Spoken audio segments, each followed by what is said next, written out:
we on? Good. Welcome to the Better Than Not podcast. Sometimes we get it right, sometimes we don't. But when we at least do something, we know it's almost always better than not.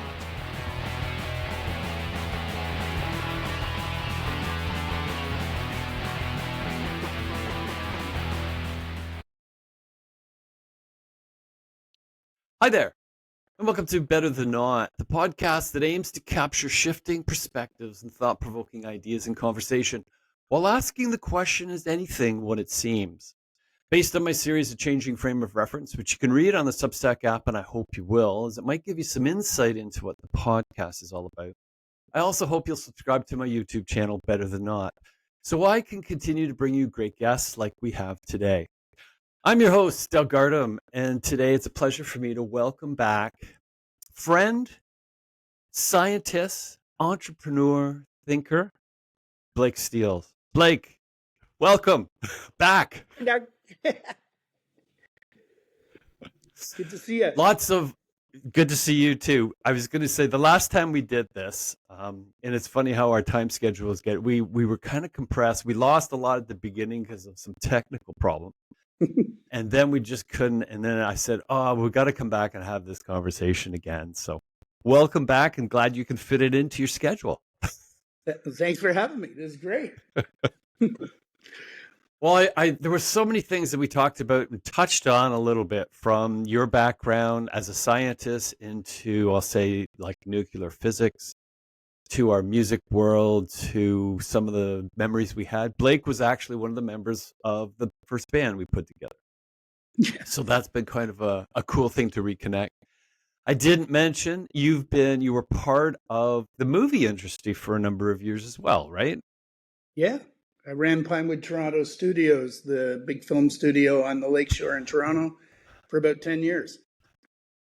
It was a decade. Wow. Because that's where Blake and I actually got reconnected after, should I say, 30 years? Something Roughly. like that. It was a little while. And I had been kind of, I'll say, hustling my book, The Actor, around, and quite out of the blue, similar to how this even got connected, I saw Blake and he was at Pinewood Studios. So I thought, well, I'll go down and have a visit. So it was a fantastic visit, as I recall. A little haunting for me because there was things that I'd written about that was a bit surreal, seeing things on the walls as we walked down the hallways and things like that. So it was really cool. But where I thought we'd start today is where we kind of were into the last time we and how we got reconnected. I had posted something with this band called Brass Against. So shout out to Brass Against. And it was a Tool cover. And you came back kind of out of nowhere and said, like, that was one of your favorite, I think, tunes, if not bands, because of how Tool's trying to, I think you called it harmonic resonance. They use I don't know if that's my theory on it. I can't guarantee it's 100% accurate, but it gives me the same feel as a Tibetan monk chant. So that's right. There's the use of a basic tonal level, and then above that you generate ethereal melody. And I get that feeling from Keenan's voice with the heavy drum and bass and guitar sound. That's kind of a low level rumble, an excellent low level rumble, full of energy and power that he kind of lit his history on top of. You did a sound on the last episode. Can you do that again? Because it was kind of cool. Sure. Wow.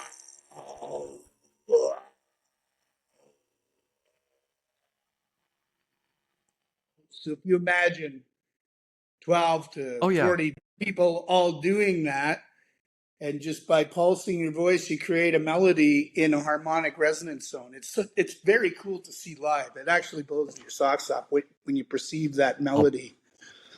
I'll bet.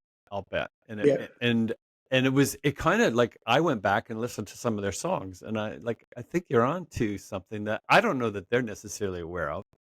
I know what's his name? Maynard, Keenan. James Maynard Keenan. And Yep. I've seen him because he's in a couple of different bands too. I think A Perfect Circle is another band Yep. he That's sings right. for. And they just had a song on the soundtrack. I think it was either for Black Rabbit or The Terminal List, and it Oh was the wow. coolest song. And I have it on my little phone as far as songs that came up. But I said this was a very cool song. So if I don't forget, maybe I can look it up while we're talking. But Perfect. what I thought, I'm shifting gears a little bit because I think the last time I think was my son or daughter noticed, he said you only like bands with 4 letters in their name. So I was thinking of I've never thought of that. Tool. I thought of Yeah. Korn. I thought of Yeah. Rush, of course. Yeah. And as Rush, soon of as course. I New with thought the of new Rush, drummer. this They're touring so again. now this is my first question today. Okay. So when you heard that, Blake, like I'm thinking here, there's many that have done this now, right? Linkin Park's come back, they replaced Chester Bennington with a lady singing. They're just knocking their hits are huge. Probably I don't know, maybe they're bigger than ever.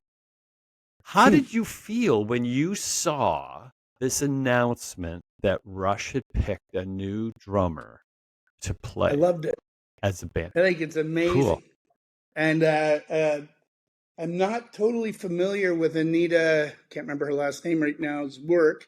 Not Although is I've been Nilly's sampling or Niles? Niles, Anita So, Niles. That's right. I think so. But what I saw from, I just kind of browsed it once I found out this was happening. It's like, well, that fit? That seems like weird. Like you have a super genius percussive master and yes. someone that I hadn't really heard. And then I listened to her stuff. She plays great jazz and she's heavily Okay. intuitive. And I think you need to be to play with Rush in a Oh, very, although they have a strong structure, I think there's intuitive fills and everything. You have to feel it and it's complicated. It's not basic. The rhythms are intense and changing. oh So yes. it's fantastic. I It can't wait to hear it actually. well, it's so intriguing because it caught. First of all, I thought it was fake. I didn't think it was Yeah. real. And Do you then I find you looked a do that little bit. do you find you What's do that that? a lot now with AI involved everywhere? Because I believed exactly the same thing. Jason Nolan sent it to me, believe it or not, as something to be aware of. And then, do you want to go? Question. And I Oh said, "Are you sure wow. that's not Well, AI?" well, it is a really weird thing to me. But I have to go and check them out. I mean, it was all over my phone yesterday Yeah, when it first came out. And as usual, they did a great job of not releasing any rumors. Like no one, I don't think anyone, unless you were the 6 members closest to them, knew it was even going on. yeah, But it kind of hit me like, ah, man, this is like I kind of thought they were rested and would not do it again. They would go and do features and special things like Lifeson's done a little bit of, and yeah. Getty's out doing his books and things like that. And then I thought, um, okay, I got to give this a chance a little bit, but I haven't done what you've done yet. I haven't gone and listened to her play, so I'm I think you'll interested like to it. see because She's there are she some speaks. amazing drummers. What's Oh that? yeah. Well, I actually thought that the guy from Tool had a chance at being a Danny replacement. Carey. Yeah, and they had announced someone else wasn't touring with them, but they were going to do some studio work prior to that, and I can't remember that is either. But when I heard her play, I think you'll find this. She plays with big arms, so like that really a lot of what his power came from those like kind of slamming on the beat or just off. And I love that. It's the same reason I like Tool. Like I mean that energy when I feel that drum beat, it gets inside my gut and moves me Yes. and Well, it's rushes it's funny. my brain as well as my spirit. But my Tool does both as well. Very similar. Yeah, it is very interesting how that kind of fits together. And you're right. I remember, and it was one of the documentaries that they did, and when they first auditioned Pert, Yeah, and the comment I think Lifeson made is, "Man, he hits the drums hard." yeah. You got So to, I think, it'll for that kind of music. So, So will she have like a mammoth kit? Like it's or does she play a fairly like compact kit? Like when you listened or saw her, did you see what she was playing or? I saw a piece she was doing with the quartet, and it looked like a smaller set, two toms, floor tom, and a snare, and a bunch of cymbals, and a cowbell. But it was like not. I think to do those Rush songs, she's going to have to enhance her kit because just there's many sounds that Neil added to everything. Right? It wasn't just the Oh simple yeah. beat. He was a true percussionist. Have you ever seen Did you Alan he Hetherington from Toronto? He's a That's a anyway. familiar name. He doesn't call himself a drummer. He calls himself a percussionist, and he Okay. does all kinds of Latin rhythms. So I went Oh through a wow. little Okay. period where I was very fascinated by Latin samba. He's in Samba Squad, I think, is one of his things, or he's influenced that. And I have a friend named Sergio Barboza who basically is the spokesman for Candombe in Canada, Ontario for sure, possibly all of Canada. And those rhythms are very similar, but they're based around elemental pieces, and then you elaborate on those elemental pieces. I don't want to screw it up, but I mean, a basic rhythm would be like, and that simple thing can evolve into this incredibly beautiful dance rhythm. And the music in both cases involve human form dancing as Right. well as this complex, this simple beat that becomes more intricate as you get more drummers executing on it and things like that. And so the point I'm trying to make is Neil Peart was doing a more percussive things, and they use all parts of the drum to make that rhythm. So they'll use the skin with hands, they'll use the side with the stick, they even use the little metal brackets that go to create different sounds out of that one instrument, which I find fascinating. I've Oh always yeah. I like the percussive nature of a guitar because of that, because of the script that, and get back to bands like Tool And where they really use that a lot. So and you're seeing more musicians use that acoustic part of a guitar yeah, as a percussion instrument, right? Like as far as how they really do it. It's really to me that's one of the things that this whole social media, whatever you want to call it, has expanded is you see things that you just never would see before. would would never have And, been and able to touch. even Yeah. yeah, even know about. So, but it's interesting you spoke about those rhythms because I remember in I think it was Parrot's first book, he had done a bike tour of Africa and Mm-hmm. he saw a lot of the African rhythms that he commented on, and the simplicity of them to how you could the complexity of things that you would hear, how they could be reduced to such the simplicity of rhythms as you just described, right? Right. Or Yeah. just you just indicated. Yeah. The Kadambe thing gave me a real education in how that's assembled, which it's seems so simple until you actually. Mhm. How do you? I never heard all the. When I heard a drummer, I heard the drummer. Like it's a big noise that came Yes. from behind me usually. And, that then when I listen to this, because of the nature of listening to him talk and watching the people dance, it split the sounds out just like I do with a bass and a piano or whatever when you're listening and playing. But you're not just listening for the backbeat. Like Right. because I'm not an excellent musician, I listen for the backbeat and I try and hold myself aligned with that. But this is much more than that, and they're using the drum as the musical essence of the sound. But and the reason I brought up Alan Hetherington Yep. is because he's an example of a guy who's combined that samba style with a strong jazz bent, and he Interesting. is a true percussionist. He didn't call himself a drummer. He says, "I'm a percussionist." He had like little masterful little pieces of things he could beat on around his kit, in addition to a normal, 8-piece kit. I think he played. It was just phenomenal. But he could do just as well with a snare drum and all the accoutrement. Just how well he put it all together. I really enjoyed watching him play, like I enjoyed watching Neil Peart play. Neil Peart. Well, you're raising my enthusiasm a little bit. So with regards Yeah. to this new Anika Is it Annika Anika or Annika Anita? Niles. I'll have to I get her saw it name was right. Anika, and I'm Okay. just like I said, so intrigued to see like will they write new music with her? I wonder. Like I hope so. I'm so intrigued because it's like their first attempts at doing stuff outside of Neil Peart was like their solo albums, Hmm. and to me it was I, so evident that this like that saying the sum is great the or the whole is greater than the sum of the parts, absolutely. and Yeah. it was so evident when you heard their solo albums, and Yeah. it's like okay, like this part, okay, great. Favorite headache I think was Getty's, I love and Geddy's. That album was a great album. I it, like it's your it's it. Go ahead. well, I like that, and I like Victor, the band Victor that Alex was part of. Both of them were Well, good.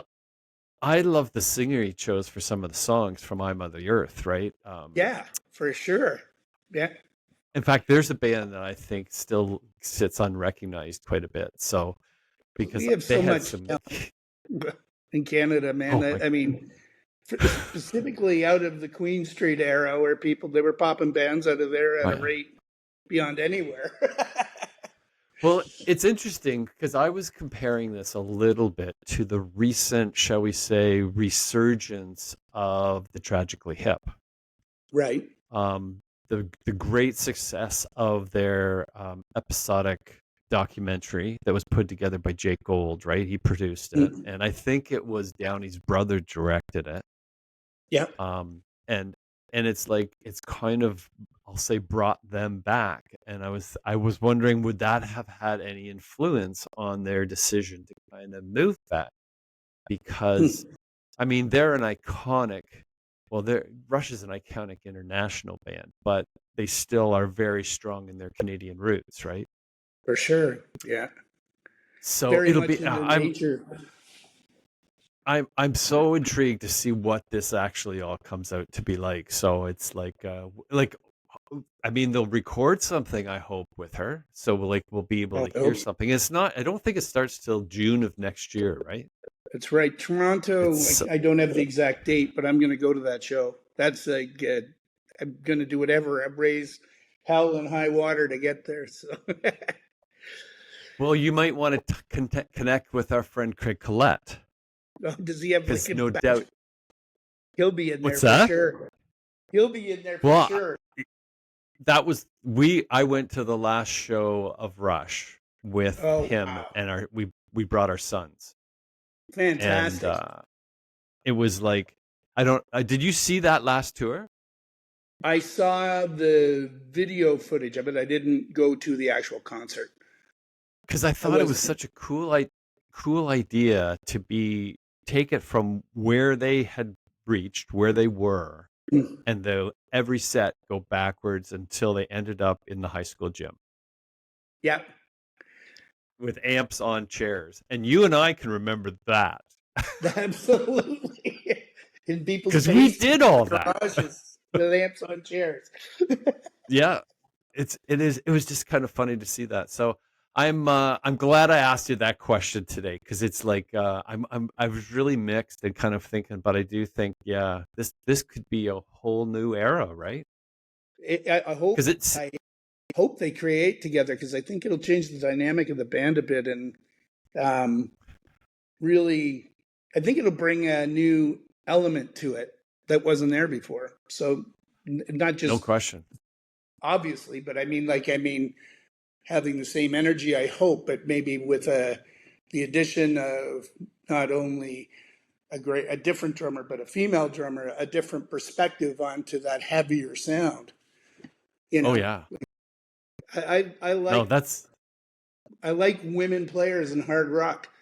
I after Ozzy's pre-death concert, I saw Hellstorm, the woman from Hellstorm, and yes, I yes. like her voice, man. She's pretty powerful. And then I went and looked at some of her songs. She's great. I really enjoyed that. So I'd never listened to that before that show. So Interesting. Yeah, I heard Hailstorm. See, this kind of starts to slide into my corn world a little bit, right? yeah, no, for sure. And Yeah, and and that's why I like Tool as well. And Rush fits into that same category, right? They weren't like afraid to experiment, yeah, but they also had the music capability to pretty much do anything they want to, right? absolutely. Yeah, It is like, so I got to tell you, yeah. as we're into this music world, because you like me have a lot of different tastes in music, but you really appreciate the craftsmanship of a musician. Right. So Yeah. we got connected. I got connected here. I'm doing a number. I just recently had them on. They're called the Bergman Piano Duo. Oh, It's neat. Elizabeth and Marcel Bergman. They're both internationally acclaimed piano players, husband and wife, and they decided that they would begin to play duets together. And Cool. they've taken it to a whole nother level because they can now play orchestral music because they have two pianos. They add like a cellist and a violinist. And the show that was just on last week, it was called Pocket Symphonies. They did in the second half of the show, Blake, they did Beethoven's Fifth. Wow. And the mastery, it was just, it was, they're actually coming to Ancaster. And I tell you, if you get a chance, even if you don't, aren't, you're not, favorite is not classical, to I watch love these classical. Yeah. musicians play was mind boggling. And Fantastic. I got a chance to talk to them, right? And so it was like so like as part of they were, I forget what episode, a few back, but hearing how their creative process, and what they can do with two piano players, they can actually pull together symphonic music, which you can't do as just a piano player. So it was all over the place. They brought in Jasper Wood, who's from Vancouver here. He's a violin player. And I don't know how the strings stay on the violin while he plays. What a master. I And then love they that. had Young Sung Lim, who is again another master cellist. He was playing. And this is a very, like, it might be 300 seat auditorium they have here. So it's really Wicked. intimate too. Yeah, I love that. But it's a very if you get a chance, I'll send you the information on it because it's like very cool to see this, and it's a whole nother kind of music venue for me because I Right. haven't, like, you go to rock shows. I really like some of the bluegrass with Billy Strings. I like the blues that Marcus King's playing out, like these young guys. I have a nephew that plays the blues a lot, I love blues. Yeah. and it's oh, and bluegrass. Bluegrass is where he's at, and this is my nephew I'm talking about. And so it's just like crazy seeing this music come together. But now when I'm thinking of you, you would love this show. It's four players, and it's like it's in a way no electronics, but it's like watching the trio of Rush. Like, how do four people play all this stuff? I got three things I want to tell you about that. I've got the one is, have you ever seen Rodrigo and Gabriela? Have you ever heard of No, them? Okay, that's no, I something have to not. check out. They play two cat string guitars, and they used to be buskers in Ireland. I only heard about them because of a sales guy I used to work with named Owen Egan, and he said, "Have you ever heard of this band? You'd probably like them. They used to play just on the street in Ireland." I went, "Oh, I've never heard of them before." Oh wow. Classical, but they play Metallica and other songs, but on classical guitar, really intense Oh wow. rhythms, Yes. talking back to using the guitar as an acoustic drum and other things. They have it all. They have finger strokes, everything. You'll love them if you like the two player kind of dynamic. And And he the name remind again was Rodrigo e Gabriela. E Gabriela. okay. Okay. I'll send you a link Yeah, so for that you. sure. That would be very cool. I think if you like that too, and I believe they're either brother and sister or husband and wife, but that dynamic of yin and yang, playing two different guitar sounds, and they're doing it using and playing songs like heavy metal songs, but done with this intricacy that's quite beautiful. They did a Oh, that's cover of cool. Stairway to Heaven. This is maybe a little older. It's more like 10 years old. And a Oh, way wow. longer time ago, when I was in university, I went and saw The Rite of Spring performed on one piano with two pianists. And you reminded me of that when you were talking about the two pianos. Oh, So yes. I don't know if you know that chord thing in the middle of Rite of Spring. It's like dong, dong, dong. It's just this giant. But to make that sound, the players were leaping into the air and percussing the strings with enough violence that it could give you the volume Oh, you need. wow. It starts very, Rite of Spring starts very quiet, builds slowly, and then becomes very boom. It's just in your face. It's my favorite piece of classical music. Some might reflect negatively on that, but it's one of the pieces that I love that I So still can't get whose out of my piece head. is that? Stravinsky, Who Stravinsky. So Igor this was Stravinsky. written for two pianos? Well, it wasn't written for that. These guys did Okay. it themselves to take the whole orchestral piece and put it onto one piano played by two people.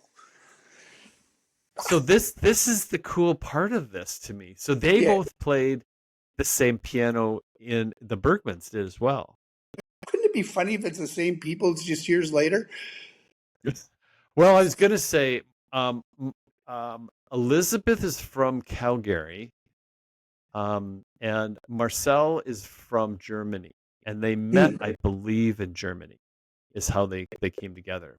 But it's just for me the other part of this, Blake, is in their story because both of us kind of went through this, and the fact that the like first of all you're gifted, right? You find out you can play, right? Very, Yeah. very well. But you still got to practice, right? Oh yeah. And how they go through their teens discovering this gift they have and the support they got to do that. Like it was like, so you didn't have the push to like, well, what are you going to do for a living? Like, what are you going to do for a job? And because I can remember, I remember those echoes, right? And it's so interesting to hear each one of these.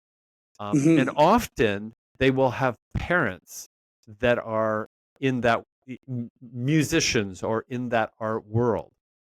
And I think a big part of that is they understand what that takes, right? Yeah. Exactly. I think it. You also, if you have musician parents, I was blessed with an engineer and a nurse, so it was all very pragmatic. You're Yes, gonna go to school. You're I gonna hear go you. to I hear you. you know. You got to clean Yep. your plate. That's why I'm the weight I am. It stays in your head forever. So I tried not to do that with my kids. You have the clean your plate one too? Oh God, yeah. I still have that. That's I can't let it go. If there's food on the I'm plate, it with you. has I to can't leave suffer anything eggs. on my plate. Yeah, I don't. It's weird that you bring that up. Yeah, it's the same kind of thing. It's that drilled in structure that you get when you're a kid. You can't get rid of, and it pops up at the weirdest times. Oh, So, no doubt. but Oh, no doubt. Well, but it's funny. It what I just was getting so at. yep. Oh, sorry. Go ahead. Oh, so what I was getting at was that if you have musician parents or you're part of a musical family already, I think it frees you to get out of those because your parents are usually pretty free in their thinking and the way they. I'm not Yes. saying my parents were super rigid, but I mean it's a way to release yourself from those Mhm. burdens of having to do those special things that you are expected to do by rote. And you're not bound back by that inner voice that says, well, I'll never make a living at playing guitar. You know what? You can make a living at playing guitar and a damn good one. But you have to get beyond that. It's a kind of a it's a weird thing because it's just this came up. So I mean, Blue Jays is Blue Jay World. You're in Yeah. Ontario, so it's And got to yeah. be Blue Jay Ontario right now, right? So so we in BC, we keep hearing the Blue Jays are Canada's team, and so that's Right. fair enough. And being from Ontario, we're excited and what's going on, right? And Yep. so that went on. I think it was Sunday's game. Guerrero gets up and hits the grand slam home run, Right. and then and so Laura, my wife, she's a huge fan Like as a fan, she makes me look like I don't know anything, and which is probably close to the truth. And You like the game. she, so she was looking this, and she says his dad played for the Expos, and it's Yep. like, and I go, here we go again, here we go, and it's very interesting. I heard this a while ago that if two players are up for a like going into the majors or whatever it is, often the player that has hereditary or ancestry in sport is going to be the one selected. Right. Yeah. And That and makes sense. and it's and now, well, it's similar in the music world, right? Exactly what you just explained. You've been brought up since basically you could walk. You've been brought up in that environment. And so there's no like back thinking or doubting like what are you going to do for a job kind of thing in a music Yeah. or a sports sense. And it's so interesting to see how that kind of psyche, that psychology is very true. So I Yeah. didn't know that, so it's kind of neat. So For but sure. so Sorry, go bouncing ahead. back here to the duet, um uh and you called it a spring. Reggie. So it was the show that I saw with the two people playing piano was the Rite Yes, of Spring for four hands. It was called. the So rite and of then spring. they Okay. and that was in a smaller venue at Waterloo University, but it was awesome. We all Okay. sat around and could feel it. You could feel the heat and the energy from the stage. It was because they had to beat the hell out of that piano in order to get the volumes you needed. It wasn't like Yep. just it wasn't when you could just like make it sound really nice. They had to. The intro to Rite of Spring is almost dead quiet. You have to kind of listen. It's a bass piece, and then it slowly builds to this concussive, like the energy of the hunt, the thrill of erotic love, and everything Well, that goes along with that. is the piano thought of as a percussive instrument or a string instrument? I was thinking of this the other day It's and I a forgot to hybrid, look it but I up. think it's a percussive instrument because you bang the string with the hammer. Right. Although you You're don't never playing. visually see it that way, right? But No, it's usually that's covered. kind of how it's working. And yeah, it was man, there's so many things kind of Or you running can through my play it mind there. I'm like trying to Norman Ornstein and I did one time at his place. This was when I was in film. He was a composer for films. yeah. He's the guy from the Infidels. He's the guitar player from the Infidels Okay. with Molly Johnson. Okay. He's a awesome guy. He still looks the same age as he did when he was 18. He must be a vampire or something. Anyway, I used to go over there after going to Cherry Cola's in Toronto. And I really liked Norman. Norman was a kind of a bright guy, fun to hang around with. But he'd go off on these little tangents. He was looking for a sound. And so he wanted to shoot he had an old derelict piano that he's taken different parts of, like the Franken piano. And we were shooting a BB gun at it to make noise. So for some reason, that just came into my head when we were talking. Oh, the percussive nature of Yes, yes. that I, extra I I energy. love those stories. I love Yeah, those stories. I love the story of Sting sitting on the piano at the beginning of Roxanne, and they yeah, kept it. I love the sugar shaker that they do in Sweet Emotion from Aerosmith. Like I yeah, think all of those things are so neat that they just kind of capture and get.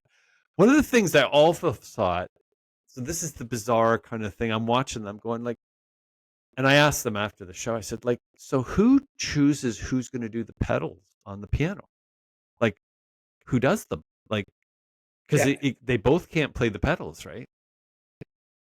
That's And I true. also wondered, how do you so Elizabeth told me, so Marcel in this show sat on the left side of the keyboard, so like the bass side of the piano, and Right. Elizabeth sat on the like the treble on the right side. And so I was also curious on how do you decide who's going to sit on what side? Like, how do you decide what parts are you going to play, right? Because often the melody is is going to be in your right hand or on the right side of the piano.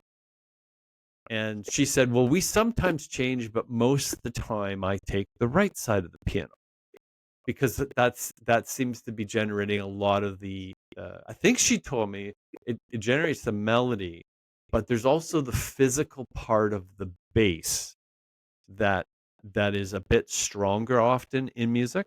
Like you were Hmm. just talking about how they were jumping up and down to get the percussive part of the piano. Yeah, And I sometimes wonder whether do you have to hit, like, for example, the notes harder on the lower range to get the resonance you're looking for, as an example.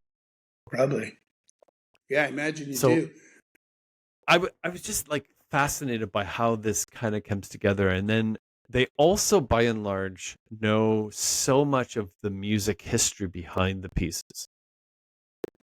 So the Rite of Spring, you were saying, like, it would be so neat to know the story behind that piece of work. Yeah. How well the piece of work's very interesting. There's a whole book about it. But There you go. the Yeah. how do you take an orchestral piece and effectively reduce it down to four hands, especially a heavily complicated, multifaceted orchestral piece like the Rite of Spring? That to Yeah. me is equally cool. And you reminded me of something else when you were talking about the venue we're sitting in with the intimacy of it. I Oh, had the privilege when I was at Pinewood. We had sound stages there, so sometimes you'd get yes. people to come in and record in there. And one of the things they were prepping for was, I guess it's orchestra in the round, but the audience has access to the orchestra, so you can walk. The audience members can walk interspersed in the Oh, wow. orchestra. Can't touch anything, but you're allowed to walk. They're spaced out. You can walk around them. And I had the privilege of seeing that once at Casa Loma. Blew my freaking socks off. Just I'll how, bet it. because it's meant to be presented like a giant mono speaker almost, right? When you think about how a stage is designed for specifically pit type orchestra. But then when you're in this environment, it's not that. You're actually, you can still hear most of the stuff that's behind the music, but you feel each little instrument, each, not little instrument, each piece, each instrument piece almost isolated for a minute. Kind of like what we do when you want to learn the lyrics to a song. You know, you get, take your Pro Tools, Yeah. back off all the music so you can just hear the vocals, you know. But Yep.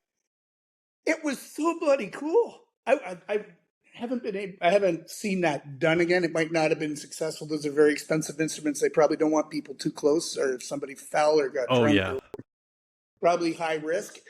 But when I saw it, I was totally impressed with it, and the feeling of freedom to move in that dynamic. Now they weren't in a circle; they were arranged by sections of the orchestra, but they were arranged so the focus was in the center.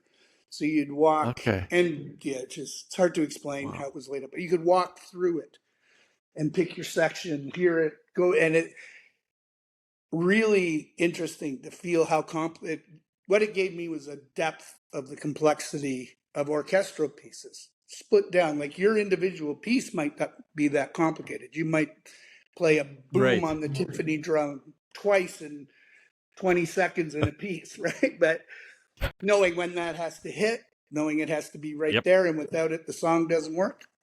How bloody cool is that? I mean, to me, It that's it a whole new level of it's thinking. it That's is. way beyond me. It is because you become, no matter what you are. Oh, you're just playing the triangle, but you know what? The audience is going to hear that triangle, and if that triangle is even fractionally out, you've wrecked the Yeah, song. yeah, exactly. Like How wild is that? And how do you it get is that kind of many a neat thing. brains so tightly interwoven?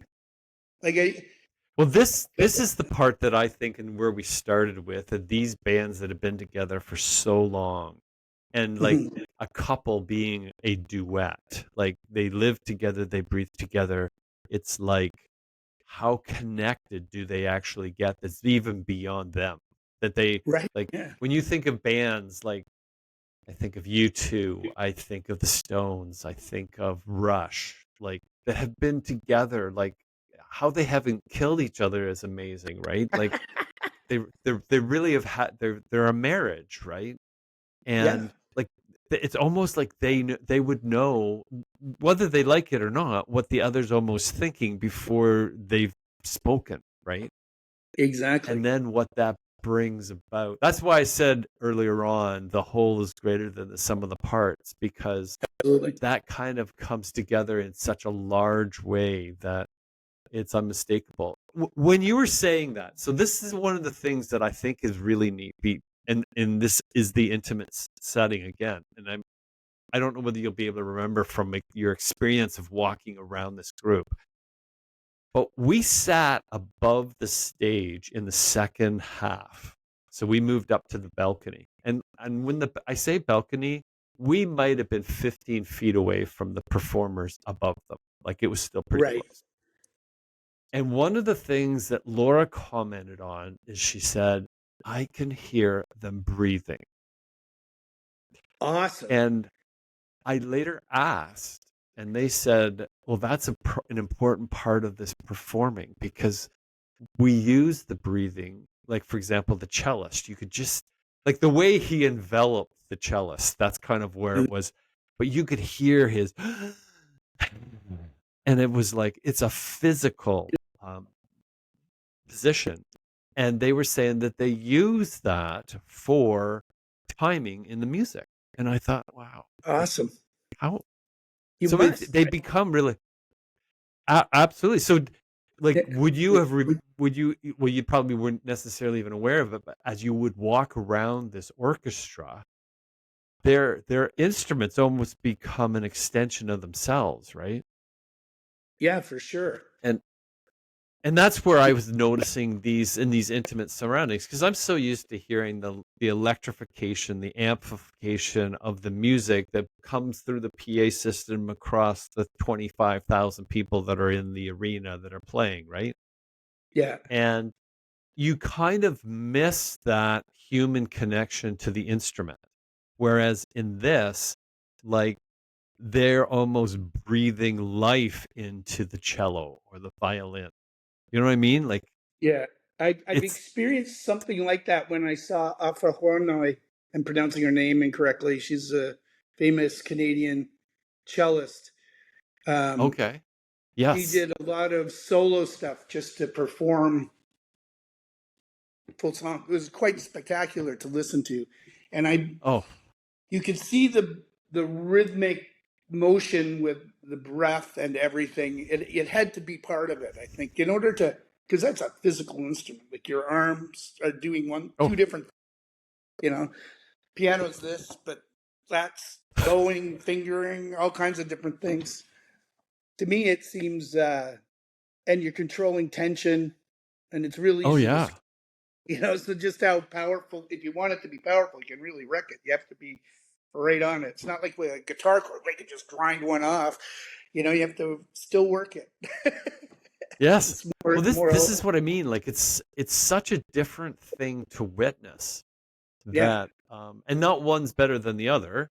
That like no, that it's different. that's not the point at all. It's just a different thing where where it you can see where this music would kind of come to life for people in a way that's different than the stadium type of atmosphere that like a mass of audience brings about, right? Well, certainly But singers control the cadence there's with oh, breathing. So I'm there you wondering, go. like when you write an orchestral piece, you got to give people room to breathe.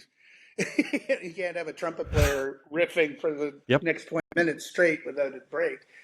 So how do you? So again, I get back. Because I've never done an orchestral piece. I wonder what it's like written one. I just wonder the brain process. You just raised the whole idea. Maybe part of the training is breathing for the group, and you're just savvy enough to be aware of it when you're witnessing. Now I'm going to be listening for everybody breathing every time when I Well, go to orchestra. because of the position we were in, like you're almost sitting up like where a drone would be. Like that's how Right. the room is set up. So, and it's meant to be intimate. Like, and it's I think it's well designed from an acoustic standpoint too. Although looking at it, there's no like exoticness to it. But it Yeah. doesn't seem to matter where you sit. You can hear that that audience, or that performance in a From very, experience. very clear way. So, Have you ever but been to anyway, it the was kind jazz? Sorry, you just reminded me of one of my favorite places to watch jazz is the upper level at the Jazz Bistro for almost that same reason because you're looking down at it. You can't hear the other people talking as much, and you can just focus on the music and see the orientation of all the members of the band and what they're doing more than when you look at it front on. So you, I understand what you're talking about, being in the balcony. it's like being a fly on the wall, literally. Yeah. Well, it's funny, when That's I kind go of to concerts, I learned this a long time ago. Ken Emig is a lifelong friend of mine, and we used to see Queen and Aerosmith and oh all those wow, bands when we were yes, kids. And we'd yep, always buy balcony seats, or not balconies, second level behind the yes, soundboard. yeah, And the yep. reason was you didn't get any of Maple Leaf Gardens was notorious for having this sound Oh wave that would come back over you. But not every time. Often we got those seats, and my favorite shows were there because one, I could see everything on the stage. You weren't yeah. exactly in the same elevator; you were far away, not super far, but just at the back of the floors. But you could hear everything perfectly and see it Hmm. perfectly. I really liked it. I think I saw Supertramp from the same seats or similar seats. Anyway, it was Interesting. amazing. Yeah. It's funny when you go through. It's like we're from the same era because so many of those, like we saw Queen with the Freddie Mercury, Oh, right? Like, absolutely. Some few times with Fred, 3 times with Freddie Mercury. Yeah. and having no idea the legendary part that their music would eventually play in the world, right? Oh yeah, and It's so many and there different there's styles. there's a great example, and I think that even kind of helps a little bit. But who would have believed they could have another lead singer? Well, I Like, saw Adam Lambert in Boston with Queen, okay, and he oh wasn't no way, he wasn't making any effort to try and be the same as Freddie, in my opinion. But yep, he had a stage persona that was all his own. It was yep, big, theatrical, and his voice was bloody brilliant. And beautiful to listen to. He nailed it all. And to see Brian May at, I don't know how old he's almost 75, 80. I don't know. He looks young and healthy and still performs with the same kind of style that he always did. He's an underrated absolutely. genius star, in my opinion. So I love him. Well, it's so weird. Until I saw Bohemian Rhapsody, the movie, I wasn't aware that they were all kind of trained, I'll call it professionals, right? Oh, He's an yeah. astrophysicist. I think Yep. Deacon was a dentist. Taylor was an electrician. Like they were Yeah. all trained to do things. And I couldn't help but thinking of us. Yeah. Like, Exactly. you go into the world of nuclear physics. I mean, my background's engineering, and it's like, how did this kind of like we had so many ingredients. Yeah. Well, I think we were And lucky where how we grew up in Markham. We had some true advantages. enough. I look And you at and then you go that ahead. as a real advantage. Like, if you look around at a lot of our friends, Oh, they're very successful, and you talk to other people who haven't had that advantage. I don't know if it was just we happened to be at a place that was on the cusp. IBM was there, so we had the ability to use computers before most people got a chance to, and it was just a little bit of an advantage for us. And well, awesome. you think when you think that like IBM, right? Like Yeah, that was like a company that was as big as the world. yeah, And exactly. uh, today you kind of go IBM? Yeah, Like to someone who's probably less than 30, maybe 25, like IBM, like what's IBM? yeah. Oh, that's an AI company. No. It's really kind of weird how those things kind of go in and out. And the little town of Markham that we grew up in Yeah, and what it's become. Like it's it's amazing. I was back in June. My dad celebrated his 90th birthday. Oh, wow. Congratulations. And it was a very crazy time. He's been on the podcast, Blake. Awesome. I'll have to see that one then. And it was so interesting going back with him and what he had done in Markham. But what it was, so I actually was doing an episode in the East End of Toronto with another person while I was there, and I drove from 407 back to Markham on Highway 7. I know that's insanity, but I did it. And I didn't know even where I was. Like, Yeah, it's not the it's same. changed so dramatically. Like, the buildings are, in many cases, right at the 400, are staggeringly tall. Yeah, And I was like, I don't know this place anymore. Like, it was just, and that's like, what I mean, 40 that's years? probably, well, I was going to say we lived there until 2020, and I don't Oh, did you? remember being Okay. quite, yeah. So like, it's just so much has changed. It's one of those weird things that happens to you, right? When you move away. I haven't done this in my whole life, so this was a new thing for us. Right. And when you move to the West Coast, well, we're still in Canada, but it's quite different than Ontario. For sure it is. Yeah. It's a different world. And your kids live out here, right? Yeah, You have a two of couple them. kids that Yeah. live here. Yeah. My And youngest so son and my youngest daughter. cool. So Yeah. you get that. But then you go back and you kind of forget that, well, as you go on, it's where you lived has gone on. It's not the same anymore, right?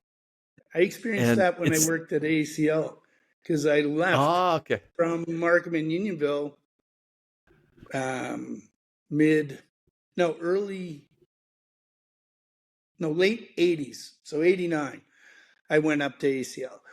And when I came back 6 years later, it was an entirely different place. Entirely. So And so now when I go back, it's even changed more. Is every time I go, so where was ACL when you say that? I lived in Deep River, Ontario, which was up on the Ottawa River, on top of Algonquin Park, halfway between Ottawa and the Bay. So that's like what, 6 hours out of Toronto? Yep, roughly. Yeah. Yeah, Because it's like this is one of the things that's hard to get in our heads, right? Like you could drive 2 days and still be in Ontario, right? yeah, for sure. I flew. And to your point, you Sorry. flew. Yeah, And to your point, it's like one end of Ontario is different than the other end of Ontario, right? Like absolutely. culturally, it's a very different. And now, I mean, when you go to downtown Toronto, it's like coming across the Gardiner, right? When you go across the bottom of the city, it's an international city. There It's it not is. one Yeah. of the largest cities, but it's definitely an international looking city. Oh, for sure. I think it's still a beautiful city. I just hope they figure out Oh, bail reform and other things in order to make it a little safer. yes. Well, I think it's there's still so one of the many safest things. cities in the world, but it's not what it was when we were kids and we could wander around downtown without any concerns at all. Or I certainly felt I Yeah. could do that back then. And I I like did. I I wouldn't, to be honest, I wouldn't know that kind of anymore. Like I haven't been downtown Toronto. Well, it's probably almost 5 years, I'm going to guess. Maybe yeah, four. I came back kind of in the middle of the pandemic, and I was at Dallas or Dundas and Young, right. and but that was like mask. Everybody was wearing masks. It was like a very lots of people around, but it was a very different environment. And with I the go, masks, that wasn't. What's that? that makes it really the masks I don't like because it I know why we had to wear them, but that whole feeling of being alienated, I don't like. I Yes. like that as Canadians we like to smile at each other and say hi, and that's weird. Whereas you go to some other places, that's very weird. So but No. No. Toronto, I found on purpose because I have my favorite place to listen to music in the world, and that's fair, is the Rex. I still like to go to the Rex on Queen and can't remember Now, the when you cross. say the Rex, are you talking about the Royal Alexander Theater? Nope, No. I go there too, or to what it's become. I go to the Rex Bar. It's Oh, yeah, okay. it's a jazz club. It's one of the old Velvet lounges. So I don't know if you remember those. Okay. They all had red velvet seats. They were kind of burlesque, Yep. but the Yes. Rex carried on as like a nice workshop space for jazz musicians. But you can see all kinds of different talent in there. And they, now I shouldn't say that. Last time I was there was about a year ago, but they were still doing it. It was Oh, very much a very vibrant, lively musical place to go and listen. Brendan Davis, you remember Brendan? okay. Yes. Yes. Brendan's Yes. Bass the player. superior bass player, right? He's out there. He's still playing jazz all over the place. And Doug Pfeiffer's a sax player. I don't know if you Yes. remember. So Yep. he's done quite Absolutely. well. He's an excellent jazz musician. So there's I I like to see if I can bump into those guys when I'm wandering around down there just to reconnect.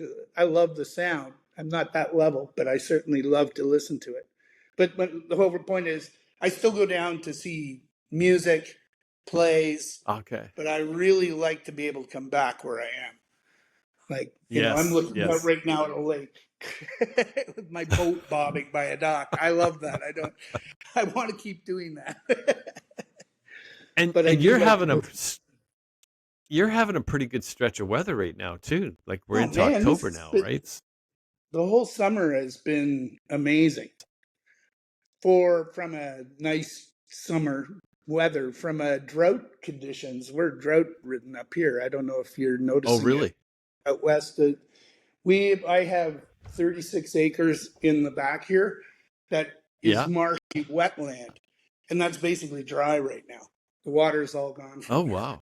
Yeah, so it dried Oh, up, and wow. we had like a very long period with no rain, longer than I can ever remember. But we had a little bit last night before. Well, I was gonna say, we haven't had a lot of rain out here, but the summers are not rainy on the West Coast, right? It's usually we're just coming into rainy season now, and so it'll rain for like days on end, as you Yeah, probably know, Kieran, you're from I your remember. kids. Yeah.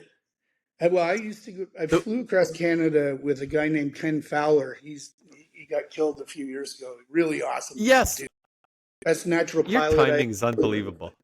Yeah. So one of my favorite trips across Canada was in a little home built airplane with Ken Fowler. It wasn't slow; it was a 200-mile-per-hour airplane, but it was a lot of fun. We built it in the garage, magnetic compass and a handheld radio. We flew right across the country, and So man, how did you go ahead? going to the Go ahead. weather, he had told me, we're going to get out there. You probably won't get there. We got to hurry. And sure enough, we hit the Red River, and there was just a wall of water that came down right over Manitoba. And so we Oh, got stuck on the ground. So he was right about that part. But once the backside of that storm came up, we flew and we booked it for the West Coast. So I was prepared for huge amount of rain. It was going to be wet all the time we were there. And when I arrived, it was beautiful, sunny. Had a great time. Spent an afternoon on Wreck Beach. I just loved it there. Went to UBC for a while. Talked to some professors there at the time. It was a lot of fun. oh wow. So Yeah, how did you meet Ken Fowler? Because if I'm not mistaken, Ken Fowler was a stunt pilot, was he not? yeah. He flew the airplane that flew Yeah. across Canada as not the exact one. He flew a Harmon rocket, but it's the same kind of airplane, and he built that airplane himself. But when I went to Deep River, I did a pilot's license as kind of a distraction from university, just to give me something just not the same Sure. as what I was Yes. doing Yes. to focus on.